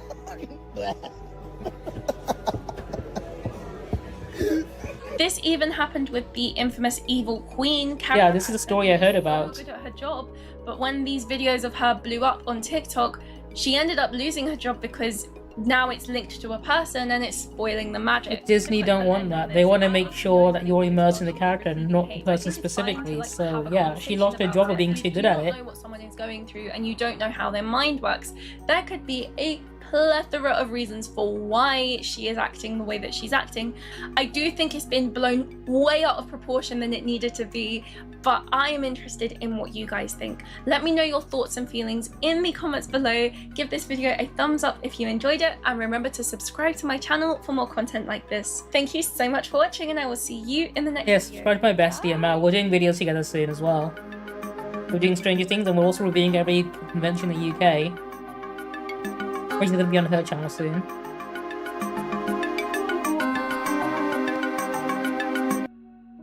I I love Star Wars. The point of Batman is that his superpower is called peak human. I felt like Superman. I wanted to rip. Trump is Batman. I gotta go to Star Trek because it's the best show ever made. I love the masculinity. Like a Tim Pool like Star Trek. It's fucking hilarious. Star Trek. Star Wars is for boys. Real. I want to rip my shirt off. The only reason why Superman would be a hero as opposed to a villain is because he grew up in America, but overall stands for freedom and liberty and private property. Yep, that's Superman. Truth and justice and property rights. Have you ever wondered The why fuck kind of comics has he been reading? Superman, Star Wars, and Star Trek, stories that explicitly reject their worldviews, and yet they still think they'd be the heroes in these narratives? Stephen Miller, who has made it his sole mission to dismantle civil rights era laws, is said to be a huge Star Trek fan. You know, the show about ending racism and discrimination to create a utopian Earth. That's his favorite show? So it begs the question, if these movies and shows hate fascism, why do fascists love them? And this question irked me to no end, so I dusted off my decades-old textbooks from my media studies degree, and finally I started to put together the dots. And let me tell you, the answer might completely change how you consume media. I think at this point media studies should be like required, like education, like mandatory education. I think everyone needs to do a media studies course, because clearly we found out now, decades later, what happens when people don't fucking have any media literacy. We're now having a fucking crisis where media literacy is at an all-time low and narcissism is at an all-time high, which is why it should be like a required like reading, mandatory education. To implement Make media literacy great again. Like the rest of us, they consume media. All media is communication, but how does that communication work? Stuart Hall, a pioneer in media studies, says that media is first encoded. That's the production of a movie, book, news broadcast. It's the decoding where it gets broken down. Narratives and coded media. Because people don't have the decoding abilities they need. The world to be consumed. But you the fully most understand interesting something part, and at least to me, because signals get mixed. is when the audience watches or reads. That's why homophobic people love American Psycho and Fight Club so much, despite being made by authors who are gay and criticizing the people that they think they are. Interpretations of a single message is called reception theory. And according to Hall, there are 3 different ways you can interpret a message. The first is dominant reading, which means to perfectly understand the messages from the media you consume. Then there's negotiated reading. The audience understands the message, but they adapt or alter it to their own life experiences. And lastly, there's oppositional reading. Again, the audience understands the intended meaning, but just rejects it and creates their own narrative. Guess which one fascists are doing? You see, when you're watching a movie or a show, the story has layers. I'm gonna give this person a subscription because I'm not enjoying this video so far. Next is the context, world building, settings, cultural norms that make the world feel real. After that, it's subtext, what you have to read between the lines to understand what the characters are actually feeling. And buried at the bottom is the most important part of the story, the theme, the message that the author is trying to convey. Let's take Superman. When fascists watch something like The Man of Steel, the character, not the god-awful movie, they like the iconography, the muscles, the winning battles, dominating over the impossible. This is what I say happens whenever they misunderstand media, because when they see Superman, they see a power fantasy, as in someone who has a power to beat everyone, right? To beat all their enemies. That's what they see. Whereas everyone else sees this is a character that can beat anyone, but chooses not to, right? He could beat the shit out of everyone. That would make him Homelander. That's the character that they are envisioning when they see Superman. And that's what Homelander is, right? Evil Superman who does mercilessly beat up everyone. Whereas Superman, he's defined by his restraint. Like, he has the power to stop other people abusing their power. He will never use it against the powerless, right? He defends the powerless, which is the part they don't see. That all aligns with their worldview. How about Star Wars? You have fighting for what you think is right and defeating the evil empire. Yes, from their point of view, they would be the rebels. Going up against the cabal of, I don't know, immigrants and drag queens. Like, you can fight to all of this, right? It's like having power to fight back against those misusing power. But they don't see that part. They want to see themselves having power so they can misuse it. That's what they like to fantasize. That's what they say, oh, I'm like Superman, or I'm like Batman. Which layer of the They think they can have power and then they can be the ones misusing it. They don't consider consider that the fantasy here is using power to defeat those who misuse it. They're not consuming the media for the villains. story. They're consuming it for the aesthetics and the power fantasy that they can live vicariously through. If they were Right, Crumb, hello, how are you doing, dude? The themes and messages of these stories cause tension with their own outlooks. That's why they can love Superman, but miss that his story is an immigrant one, and his greatest superpower is— It is, yeah, I added it to my watch list. Is about defeating authoritarianism and instituting a democracy where all people have a say. And Star Trek, they miss that it's literally a socialist utopia. Oh, I hope it went well, dude. Racism, sexism, and homophobia have been eradicated. I hope it goes well for allowing you. us to put petty differences aside and progress to our fullest potential. Fascists like the aesthetics, not the ethics. But that's only half the answer. Because if all of that is true, then that brings us to a bigger question. Why are they suddenly rejecting these narratives? Why do they think these I'm just catching up on all the stuff I missed out on by not streaming because of this heat wave. To be clear, you can like a piece of media that doesn't agree with your worldview. One of my top 5 favorite characters of all time is Anakin Skywalker, aka Darth Vader, aka a fascist. Great character, terrible human being.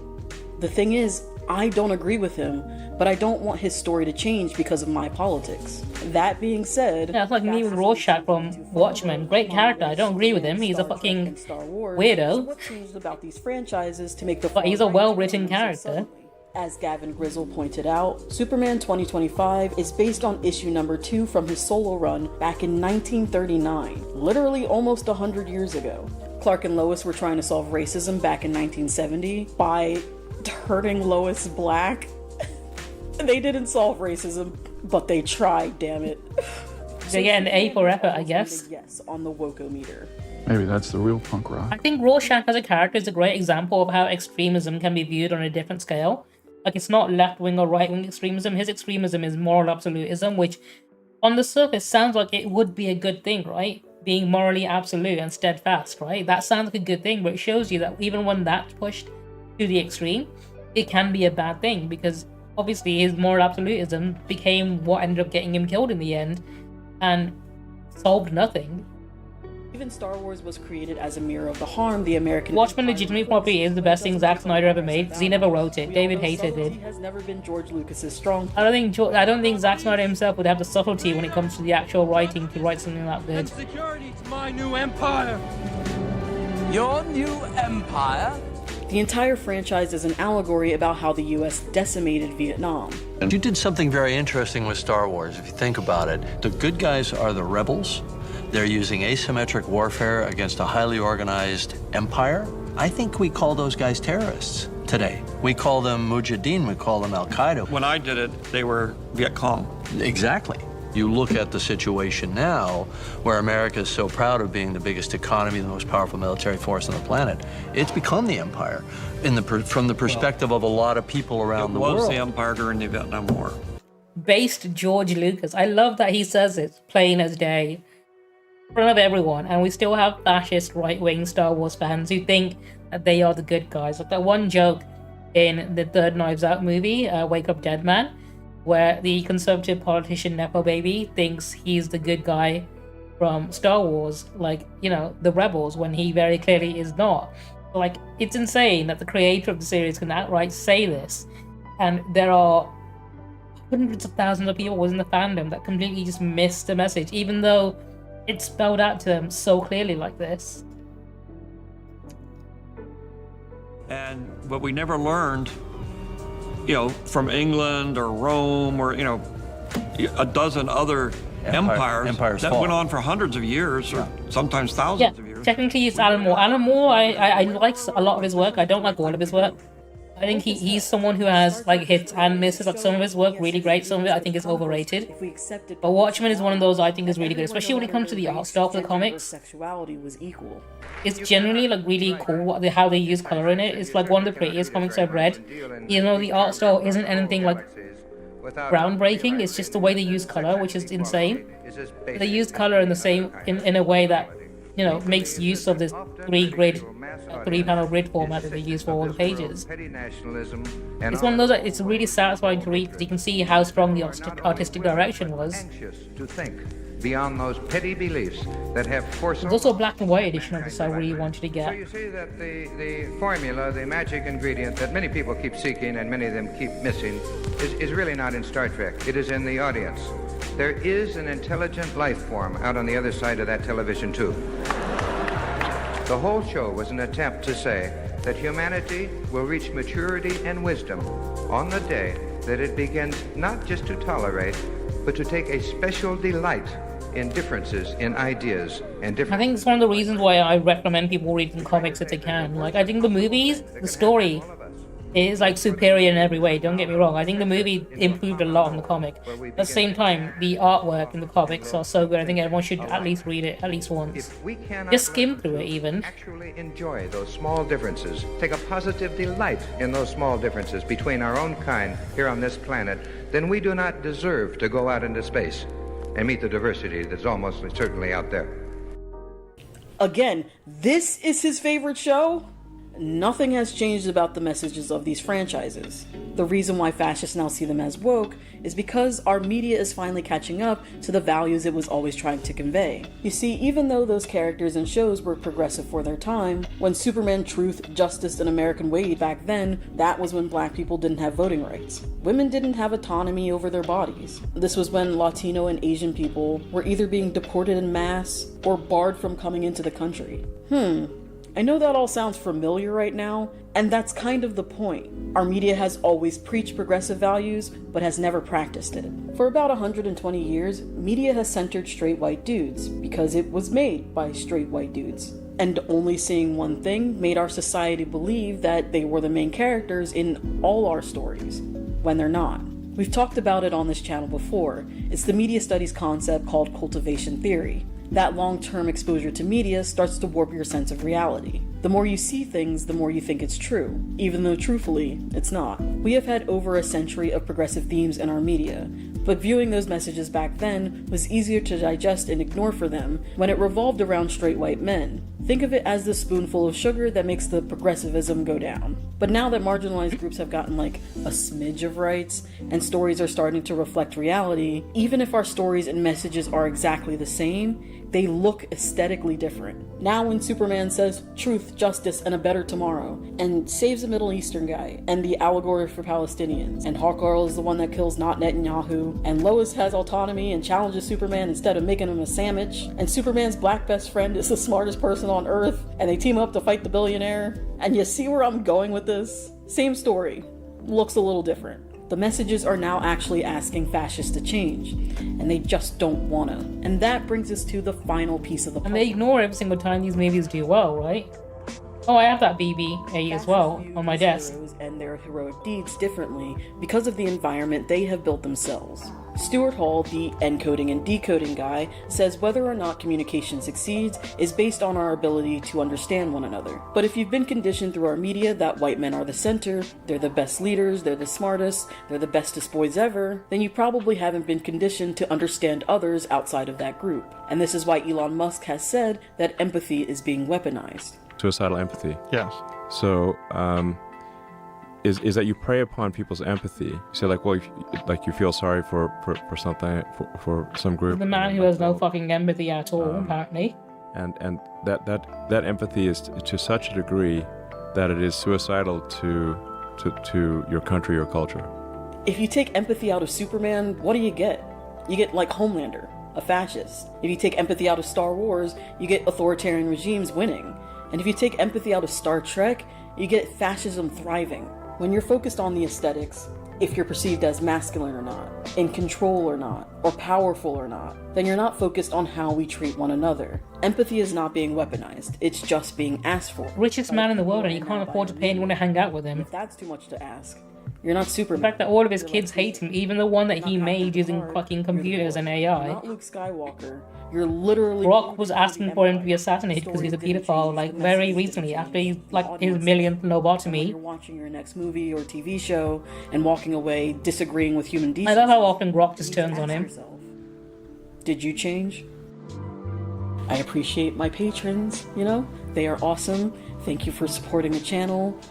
Spooky cutes. Okay, what have I got coming up next?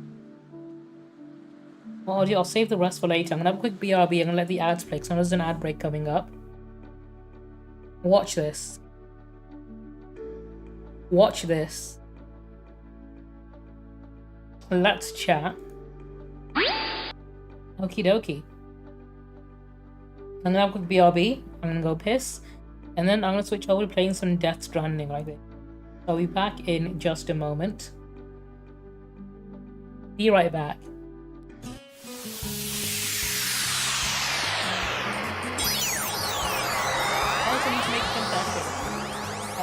I need to admit to being homophobic now, because this time last year I had rainbow bracelets for Pride Month.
Play.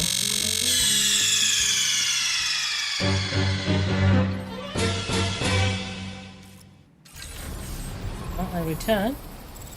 Hopefully the game will be on the screen. There we go. Yeah. Go to your pirate room, road DHV Magellan. I can do that. Oh, just save it right before a big cutscene is gonna happen. Perfect.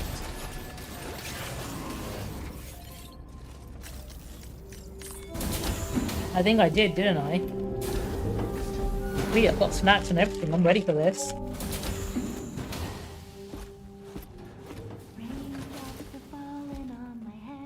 Oh, just a little longer, okay? Raindrops are falling on my head. And just like the guy whose feet are too big for his bed, nothing seems to fit. Those raindrops are falling on my head, they keep falling. You know this song? So I just did me some talking to the sun. And I said I didn't like the way he got The backwards cap and sunglasses make look like such an asshole. Those raindrops are falling on my head, they keep falling. But there's one thing I know. The blues they send to meet me won't defeat me. It won't be long till happiness steps up to greet me. Okay. Mohammed, welcome on in. Drops keep falling on my head, but that doesn't mean my eyes will soon be turning red.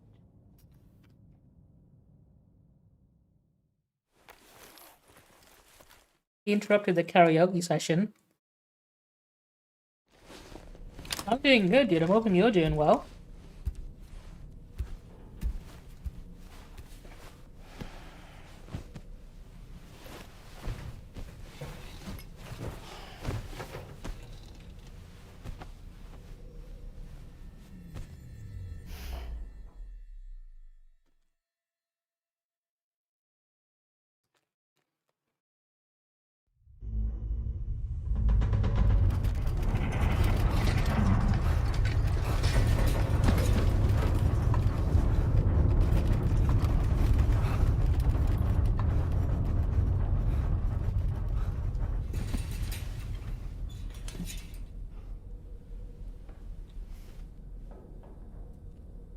What was that all about?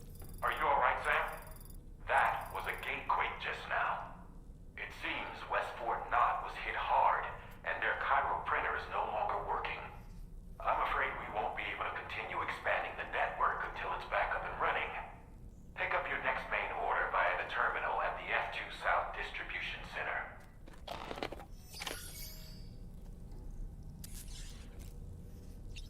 Okie dokie, let's do it.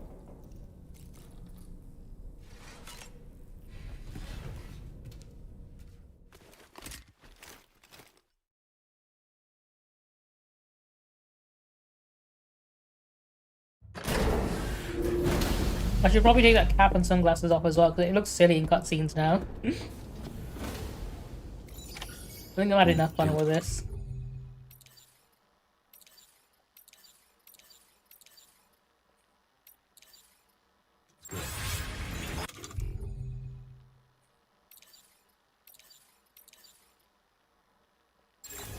Wait.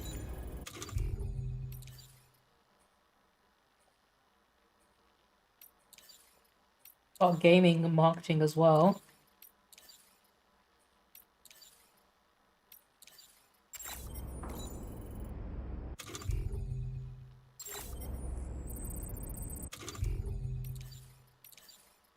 These are all good. Keep the rest.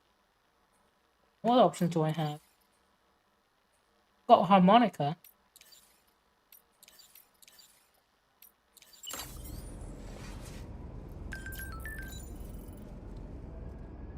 How do I use the harmonica?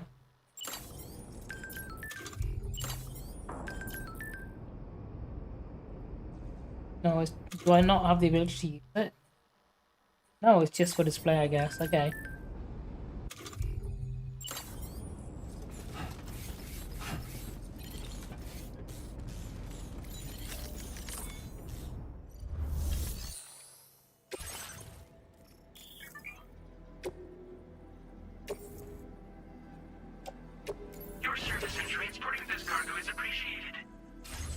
Gonna get the main facility, isn't it?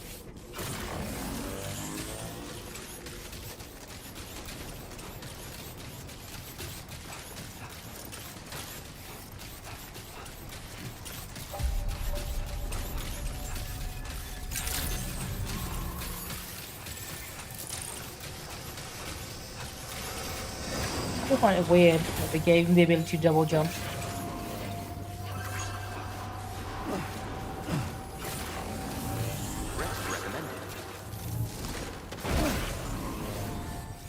How is he doing this? He's just a normal guy.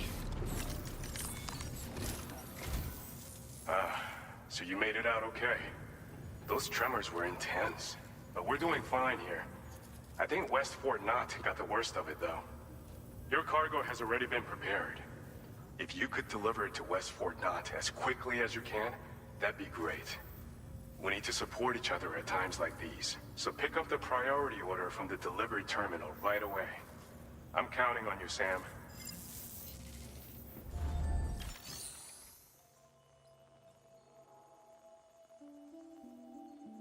Click on orders.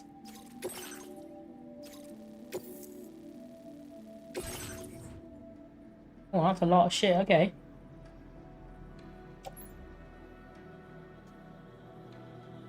Do you know what? Can I just put all of this onto my truck?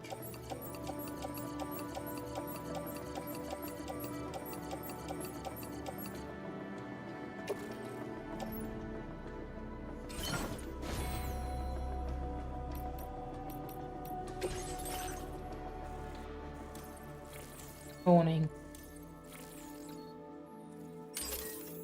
That'll be useful.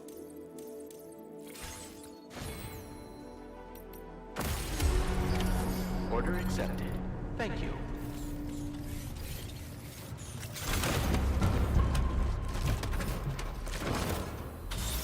Oh man, this thing's falling apart.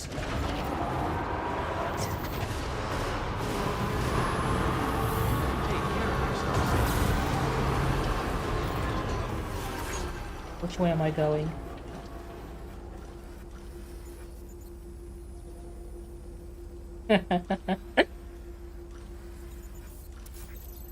Okay.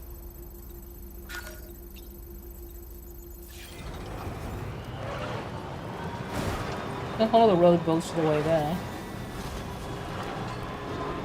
Did I just take in the railway? Maybe.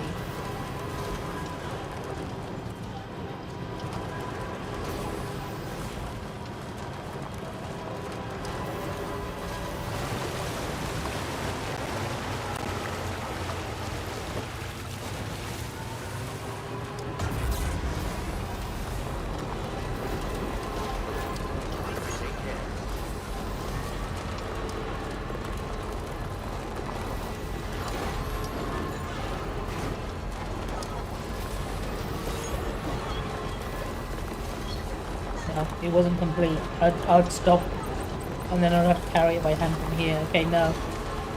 Taking the truck was the right choice.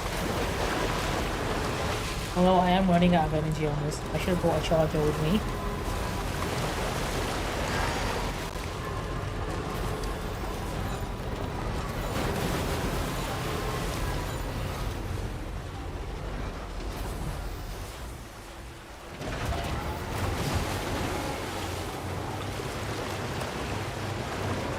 I mean, I did pass a, I'm gonna go back for it. Warning, battery charge levels low.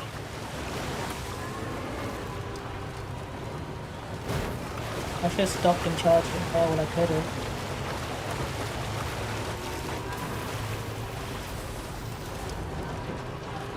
I just drove past it like a fool. I'm not gonna make it back, am I? Wow. And it's right there as well.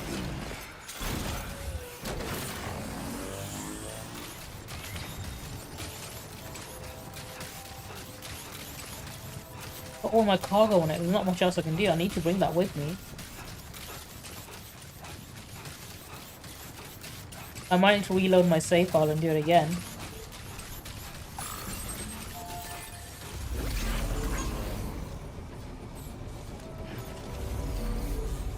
I didn't bring with me any, did I? Matters. Got nothing to charge it with.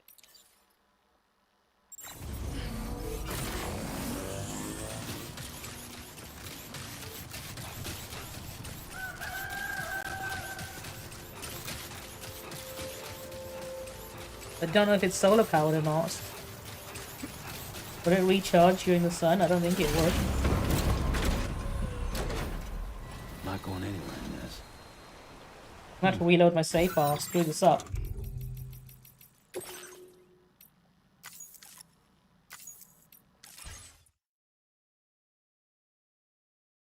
That's what I get for not paying attention.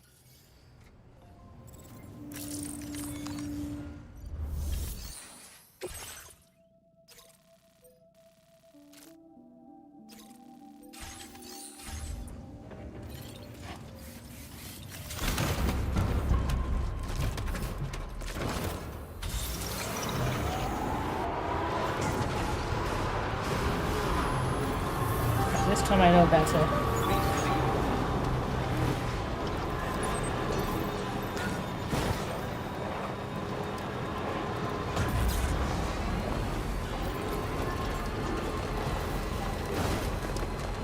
In fact, I probably should have fabricated. No, hang on, let's do that. Let me fabricate a charger as well I can bring with me. Welcome back, Rytro.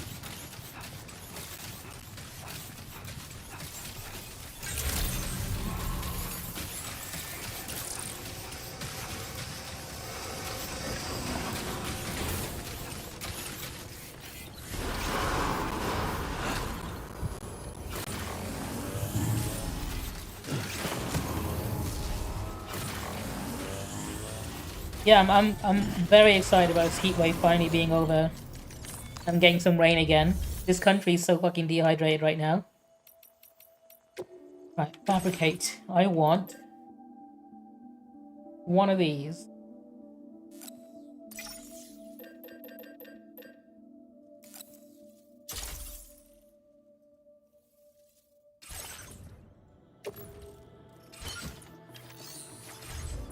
There we go, that's gonna come in handy.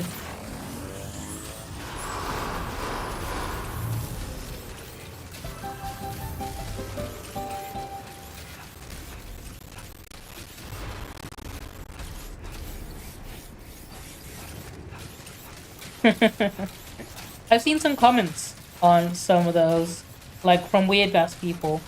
Like they always, for some reason, feel the need to specify the most weirdest fucking things. Like they'll say, "Oh, you look like to be the same age as my daughter," or like, you know, "You look like you're old enough to be my daughter if I had one." Like, why would you specify that specifically? Lost it there. Why do so many dudes want to fantasize about abandoning their own daughter? It's actually insane.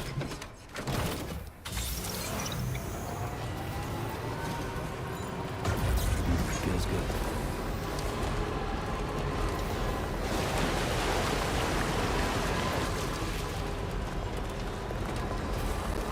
It's even funnier when they're commenting on pictures of women who are very obviously AI as well. Instagram's particularly bad for that sort of thing. Awesome. Fully charged, let's go.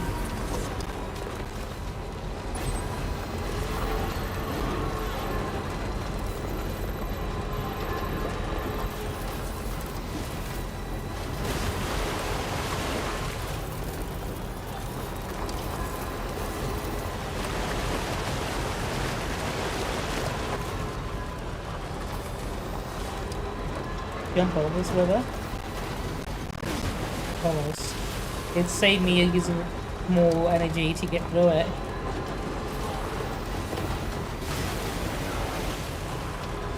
I mean, I cleared most of it. I should be fine. I think I am actually saving some energy by doing that. Not a lot, but some.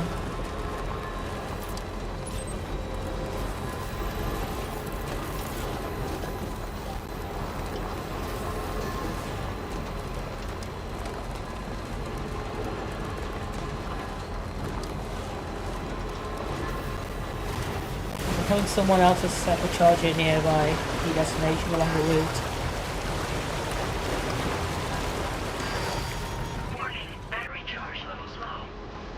Fine, I'll put one down.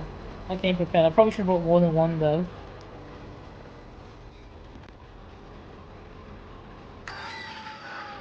There we go. Okay. This one the music started kicking as well.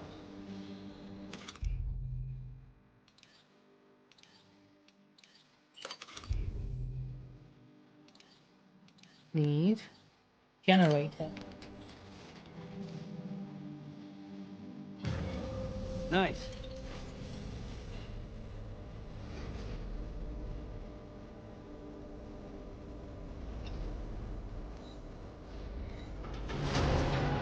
Construction complete. Nice.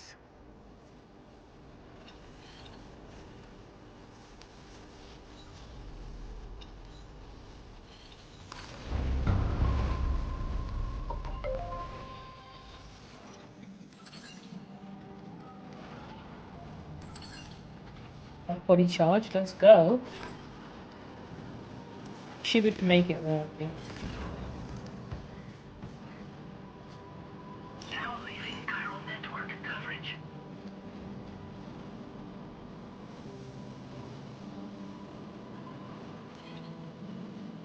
I think I use less energy if I go slower. I think I was going really fast. That's what caused me to lose. Or have my battery drain a lot quicker.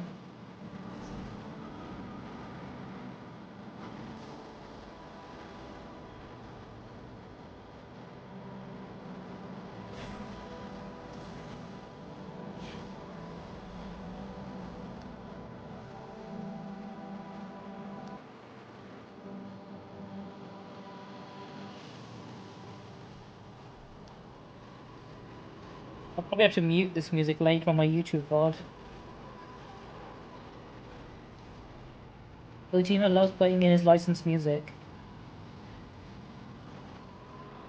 There is the option to turn it off in like streamer mode, but at the same time that takes away some of the fun. What I should be doing, but I want to enjoy this game on stream the way Kojima intended. Weapons detected. Be advised that usage is restricted inside facility grounds. Oh, can I use the railway line from here? Get to where I need to.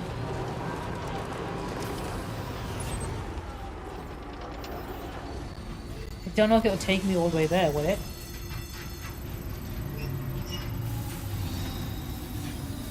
Hey! Check my map.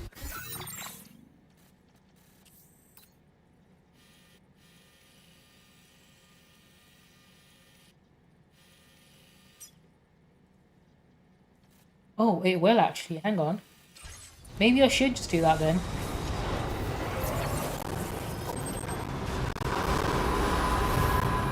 Oh, my previous vehicle's still there. Oh no, that's someone else's. Okay, you know what? Let's shove it out the way. I don't care that I damaged my cargo a little bit. I want to use the railway.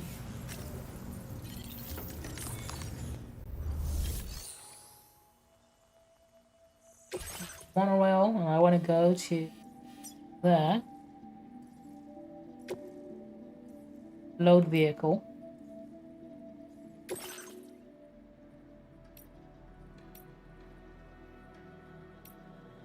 Oh, okay, load cargo.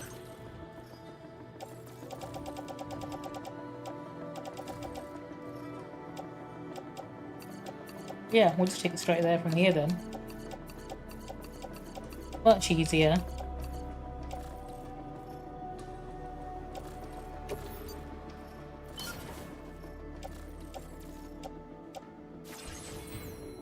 Oh, just loading that vehicle as well. Might as well take it with me.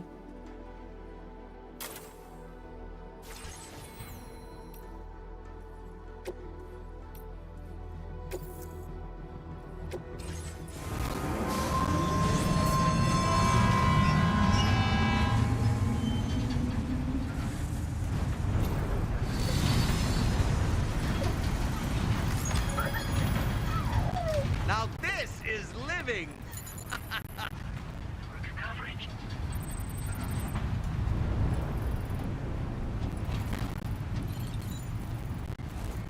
Give me the option to jump as well. The intrusive thoughts might win one day.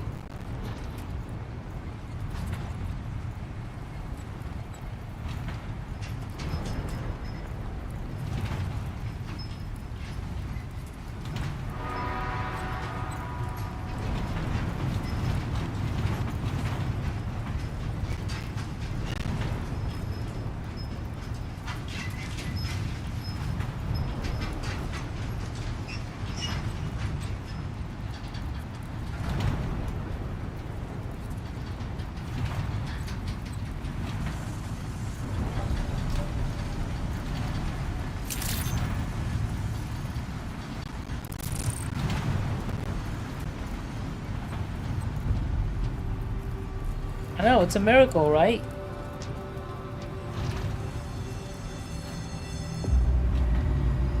As much as I love the summer weather, the heat wave was a bit too much. I'm glad to be rid of it for now.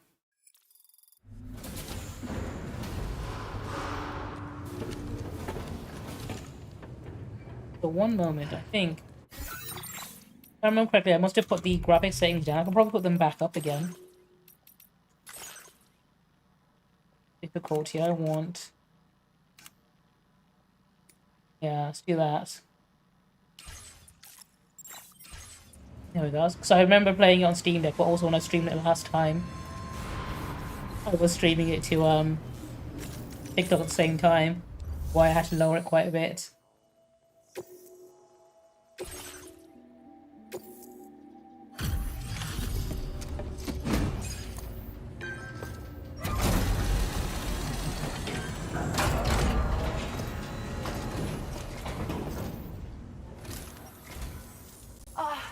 Sam, So glad to see you again. We just got hit by a massive quake. I was afraid you might have got hurt out there, or worse. Anyway, I'll check your cargo.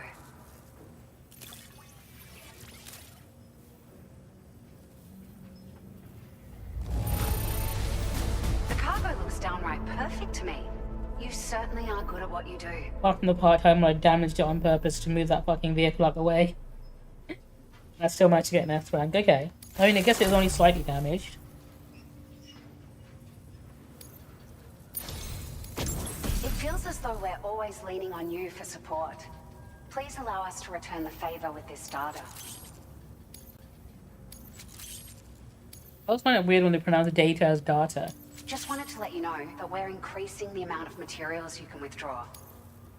Now displaying your current quarter grade. Thank you so much. We should be able to get our chiral printer in working order now. I've never felt tremors like that before, not even when the tar currents were acting up.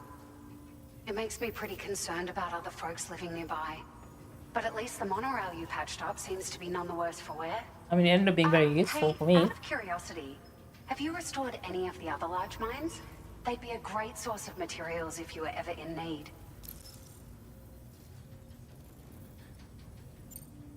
There are a few large mines in the northern part of the continent, not far from where you'll find North Fort Knot. Or where you used to be able to find it, I should say, before it was wiped off the map by a void out. As for the mines, no one knows if they were obliterated too. But if you happen to be headed that way, you might want to see if they're still around. Might as well, yeah. You've been such a big help to us. Rest assured, our I staff had will to see check, that right? everyone gets their share of the aid packages you delivered. A lot of people are going to be singing your praises before too long. Best of luck to you with everything. Thanks for all your hard work. Everything there seems to be in order. But one cannot help but wonder what other facilities were affected. Anyway, you can pick up your next order from the F2 South Distribution Center. This one's a rescue mission, Sam. Do they want me to go to another distribution center, not this one? This is F1, isn't it? To extract them to safety. The survivalists have been known to kill people. Good thing I brought the vehicle so with me you'll then. want to take extra care when preparing for this one. Oh, and it seems the tar currents have finally stabilized. So the D3 Magellan should be able to travel without issue. Call us if you need us. All right, Sam. Good luck. Order completed. Well done. This is not on me. I mean, do they have anything they want me to send to F2?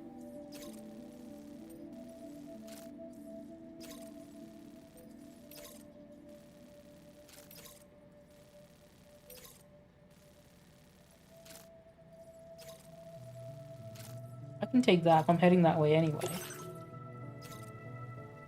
I can just hop on the railway thingy again.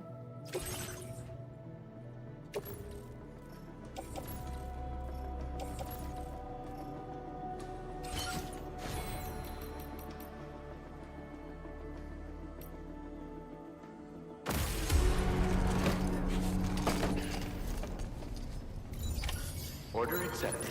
Thank you. What's the monorail?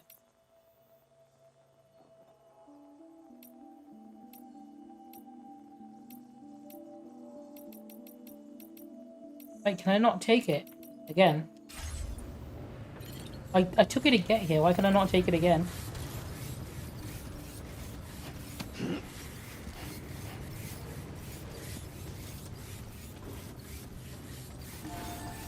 I don't know, maybe it makes it too easy if you can abuse it like that, I guess.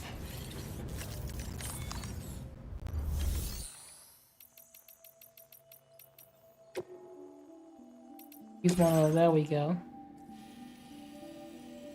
I want to go there.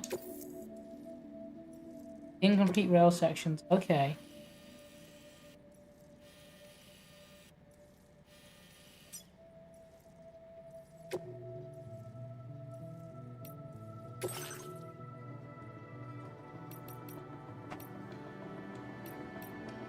Yeah, I'll take that with me again.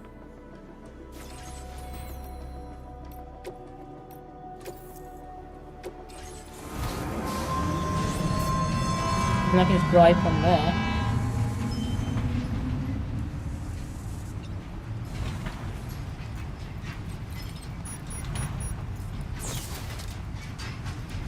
I do like his automatic hoodie. Look at that view!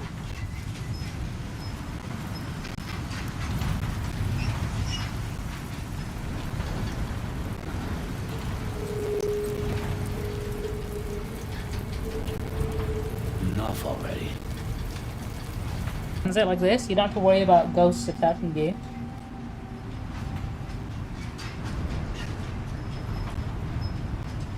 This is why we need public transport, to avoid ghosts.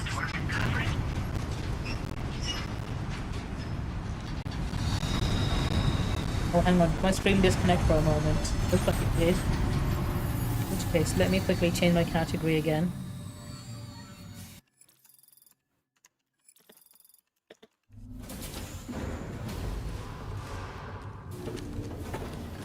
There we go.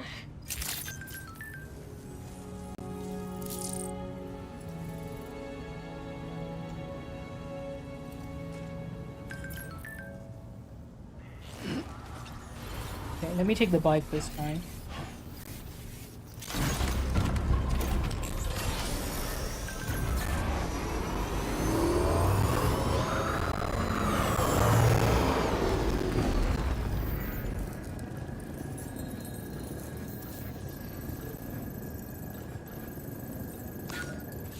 Where I need to go? Let's fucking go.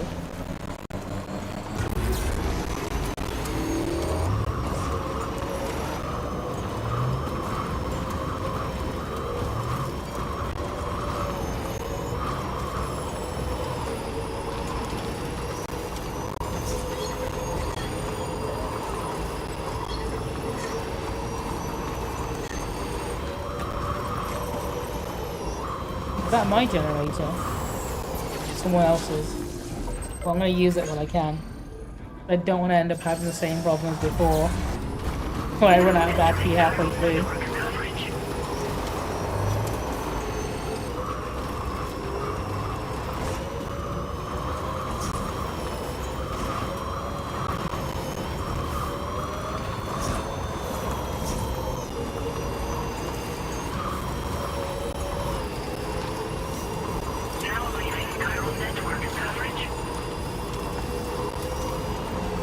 This one's mine.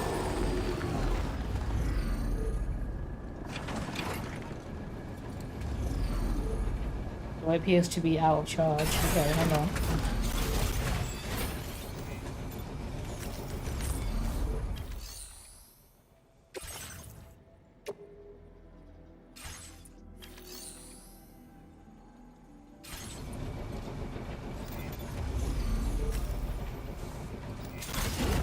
Okay, I'll just carry on. I'll be fine, I think.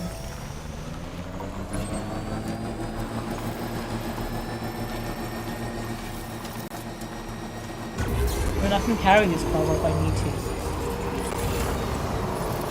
This does not seem too deep, okay.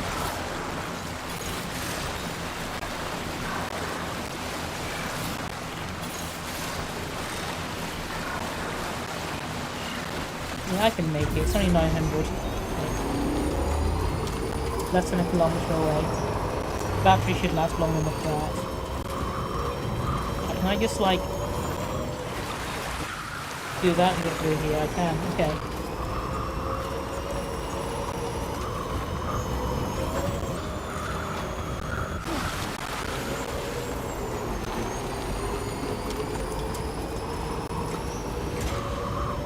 Oh, I could just jump it like that. Okay, I don't even need to wheelie. Pretty close to it.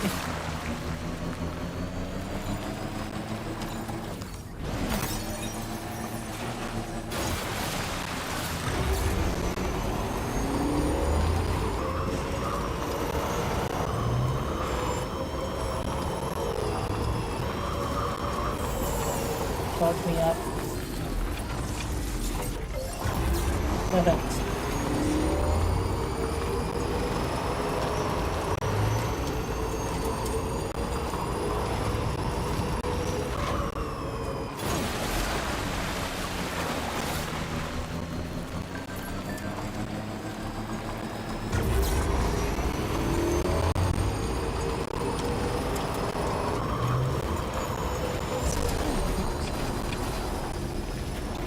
Did not mean to drive directly into that rock.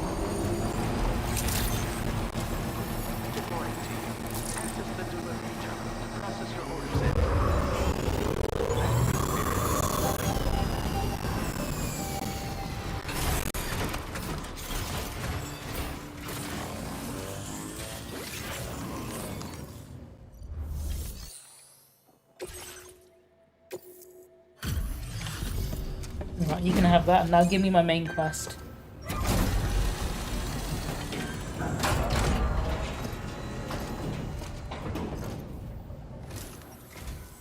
Hey, glad you can make it. I'll check the orders on file now.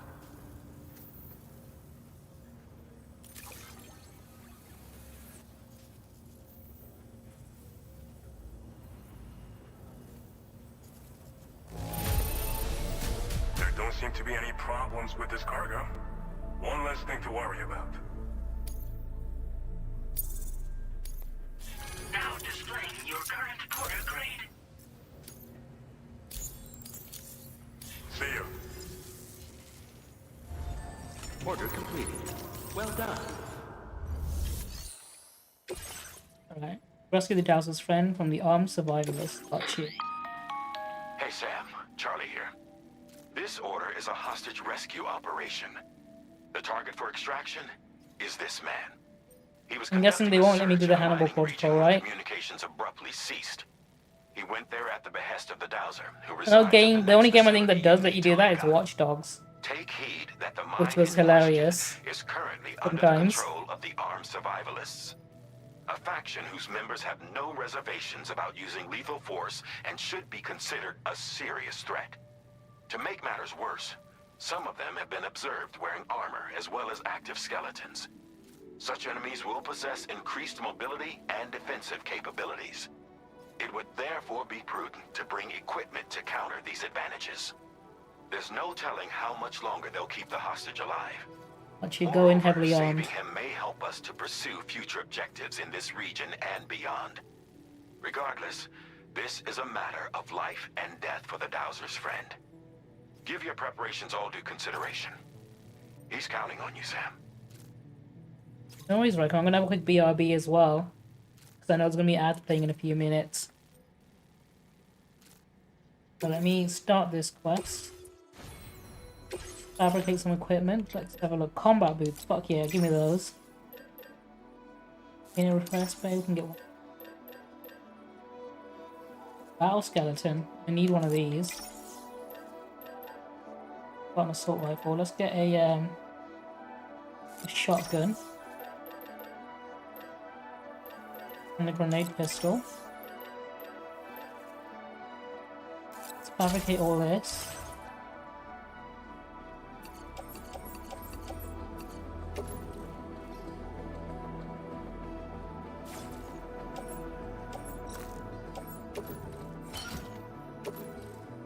Skip that one.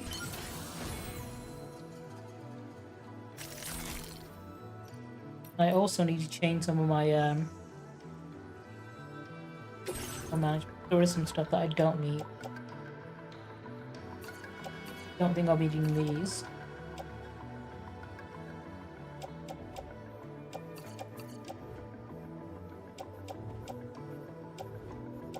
I will be needing that.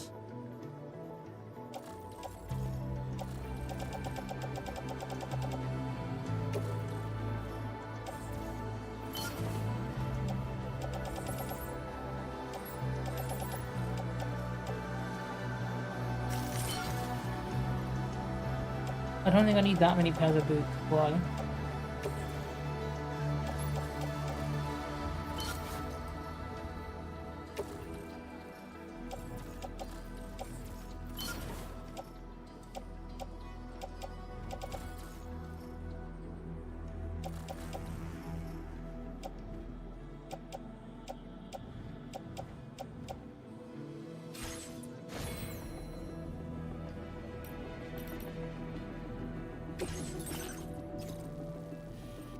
Look, where do I want to go? Could go straight out in a straight line. That usually works for me.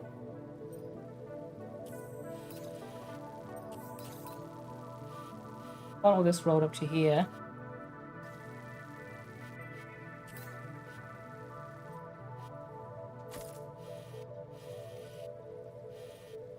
Follow up to here.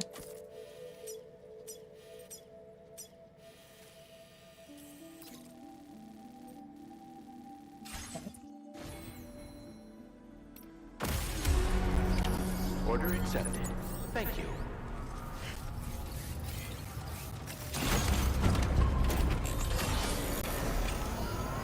You take this for most of the journey there.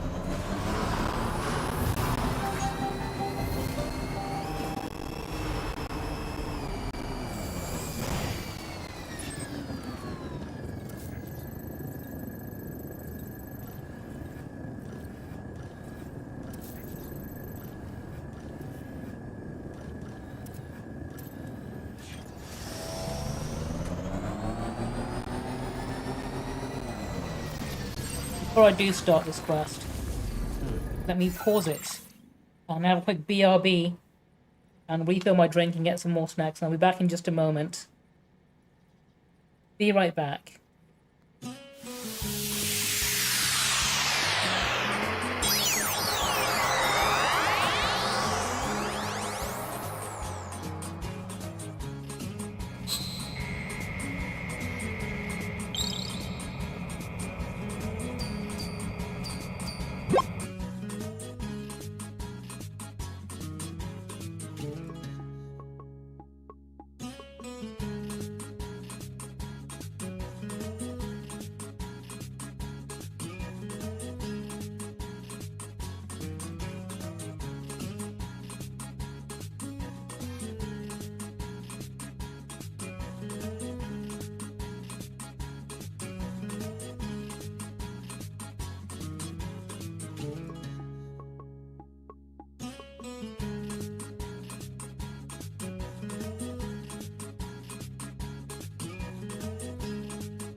One person sat at a table with like I've 5 other returned. people. And why the fuck do I have a marker here? Hang on. For that one.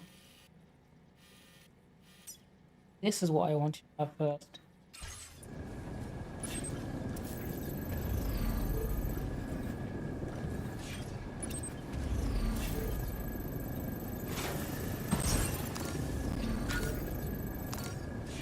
Yep. I'll figure it out. I'll make it up as I go.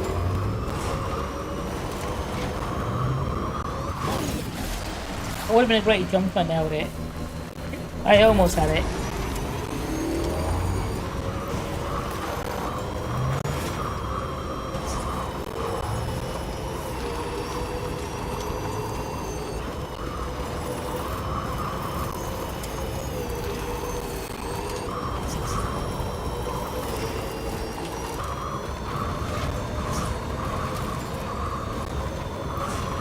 Using vehicles off-road in Death Stranding 2 is so much better than Death Stranding 1. But that terrain was not made for it, and it was so annoying at times.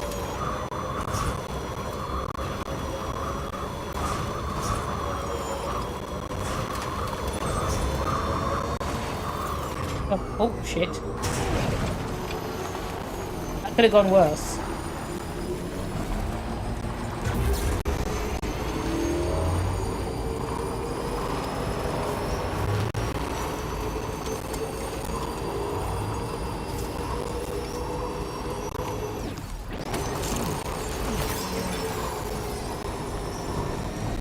I should have brought materials for this. Anyway, I think I'm basically already there, right?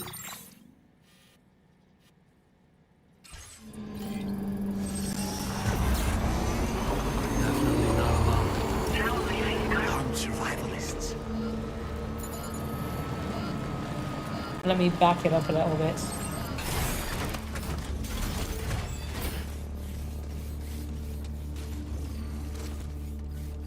Maybe I should use Doorman to have a look around. Ready to launch.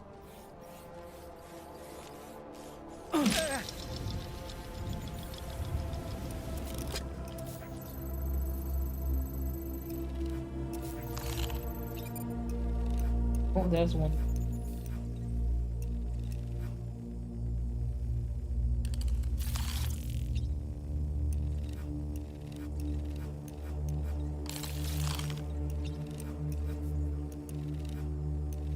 Okay, Sam, heads up. I get up higher Doorman over there. reporting in. Have a better look.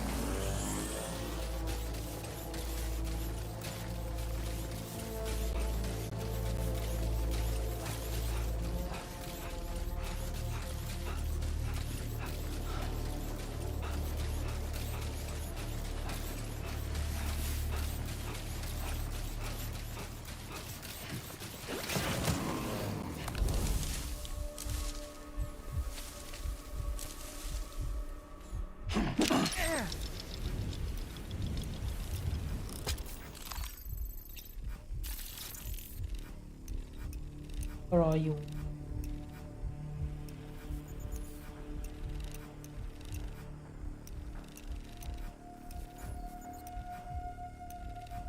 I see one of you driving over there.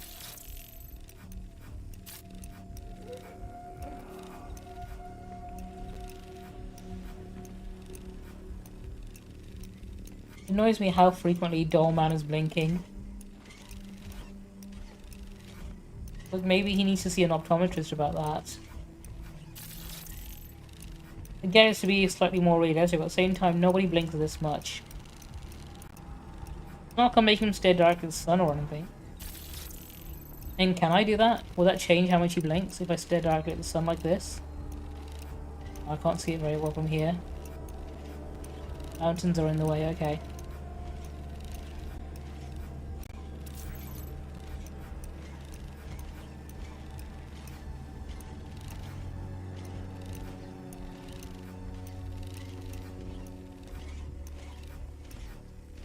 Like you.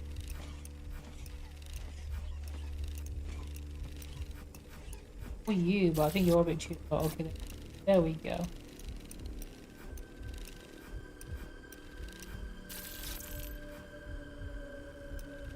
That basically all of them? I think it is. Complete. Okay. I've got a sniper rifle I can use.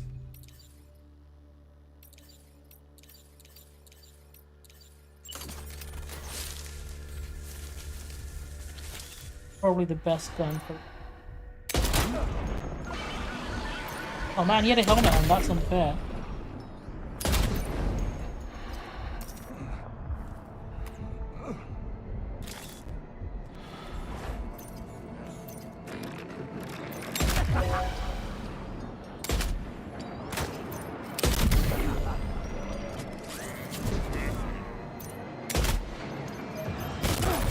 Shit, who shot me?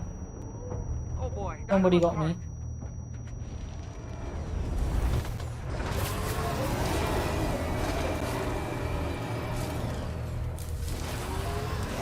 Alright, let me change weapon. Turns out they could hear me.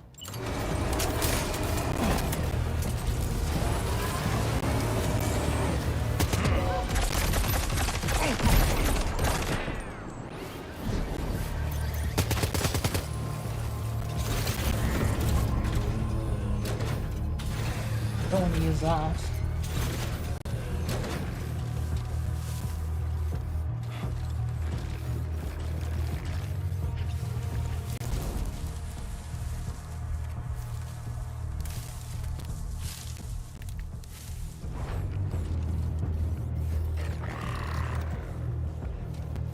I think they're gonna be making their way up here.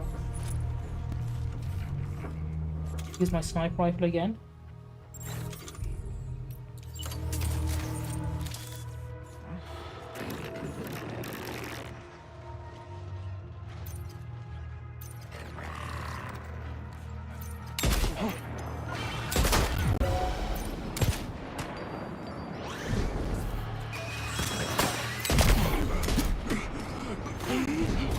Oh shit! That fell. Okay, that did not go according to Keikaku, but that's fine.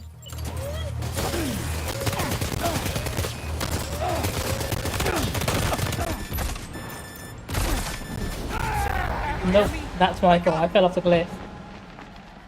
I slipped. That was not the plan. I go boss too close to the sun, as they say, I guess. Oh, hang on, my lights have gone out.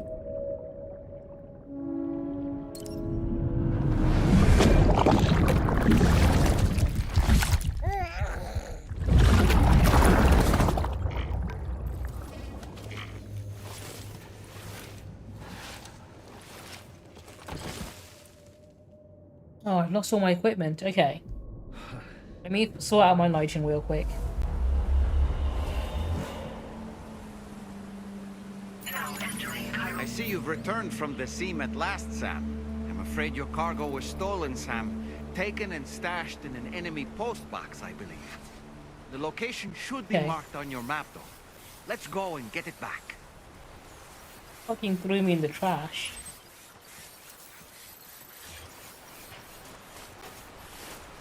I mean, can I just load my latest save data and just, like, redo that bit?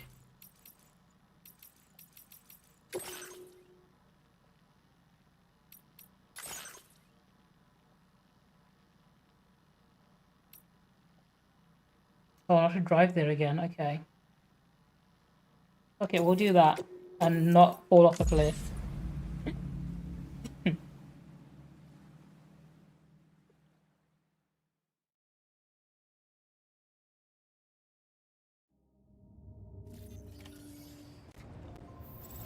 In fact, no, I think what I'll do, I'll drive then, I'll just save it.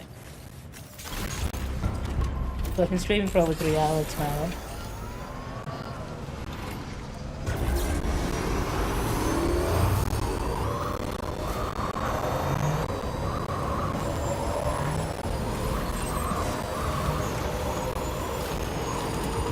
Let's just take the direct route.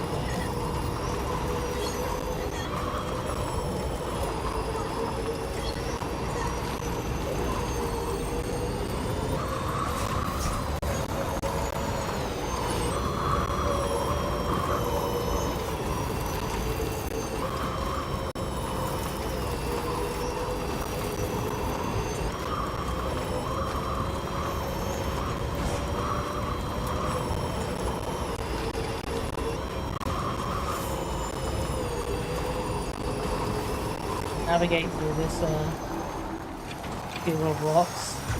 I love how after the apocalypse hit, it just turned America into, not just America, Australia as well, and also Mexico into a nice landing beach.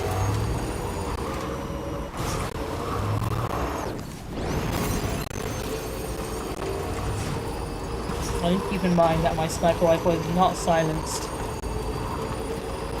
That was my mistake.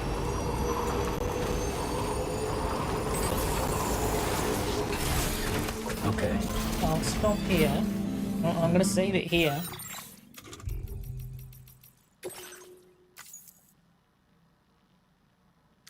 Move away from the threat. Okay, I'm too close to the threats.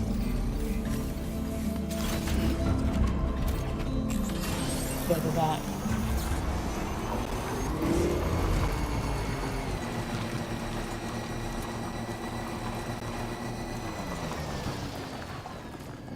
What about here? Cool. I just need to reverse it a little bit, that was all. I'm gonna wrap it up here and I'm gonna end my stream. Let's chat. Thank you, of course, everyone who tuned in today. I don't think I'll be streaming tomorrow. I'll be busy. Maybe Saturday. Sunday I might do D&D. I think we might have D&D on Sunday. Assuming we have everyone, we might have Odyssey. If we don't, I'll probably run a Cthulhu one shot. If we don't have everyone, but we'll see how that goes. Let me see if there's anyone I want to raid out to.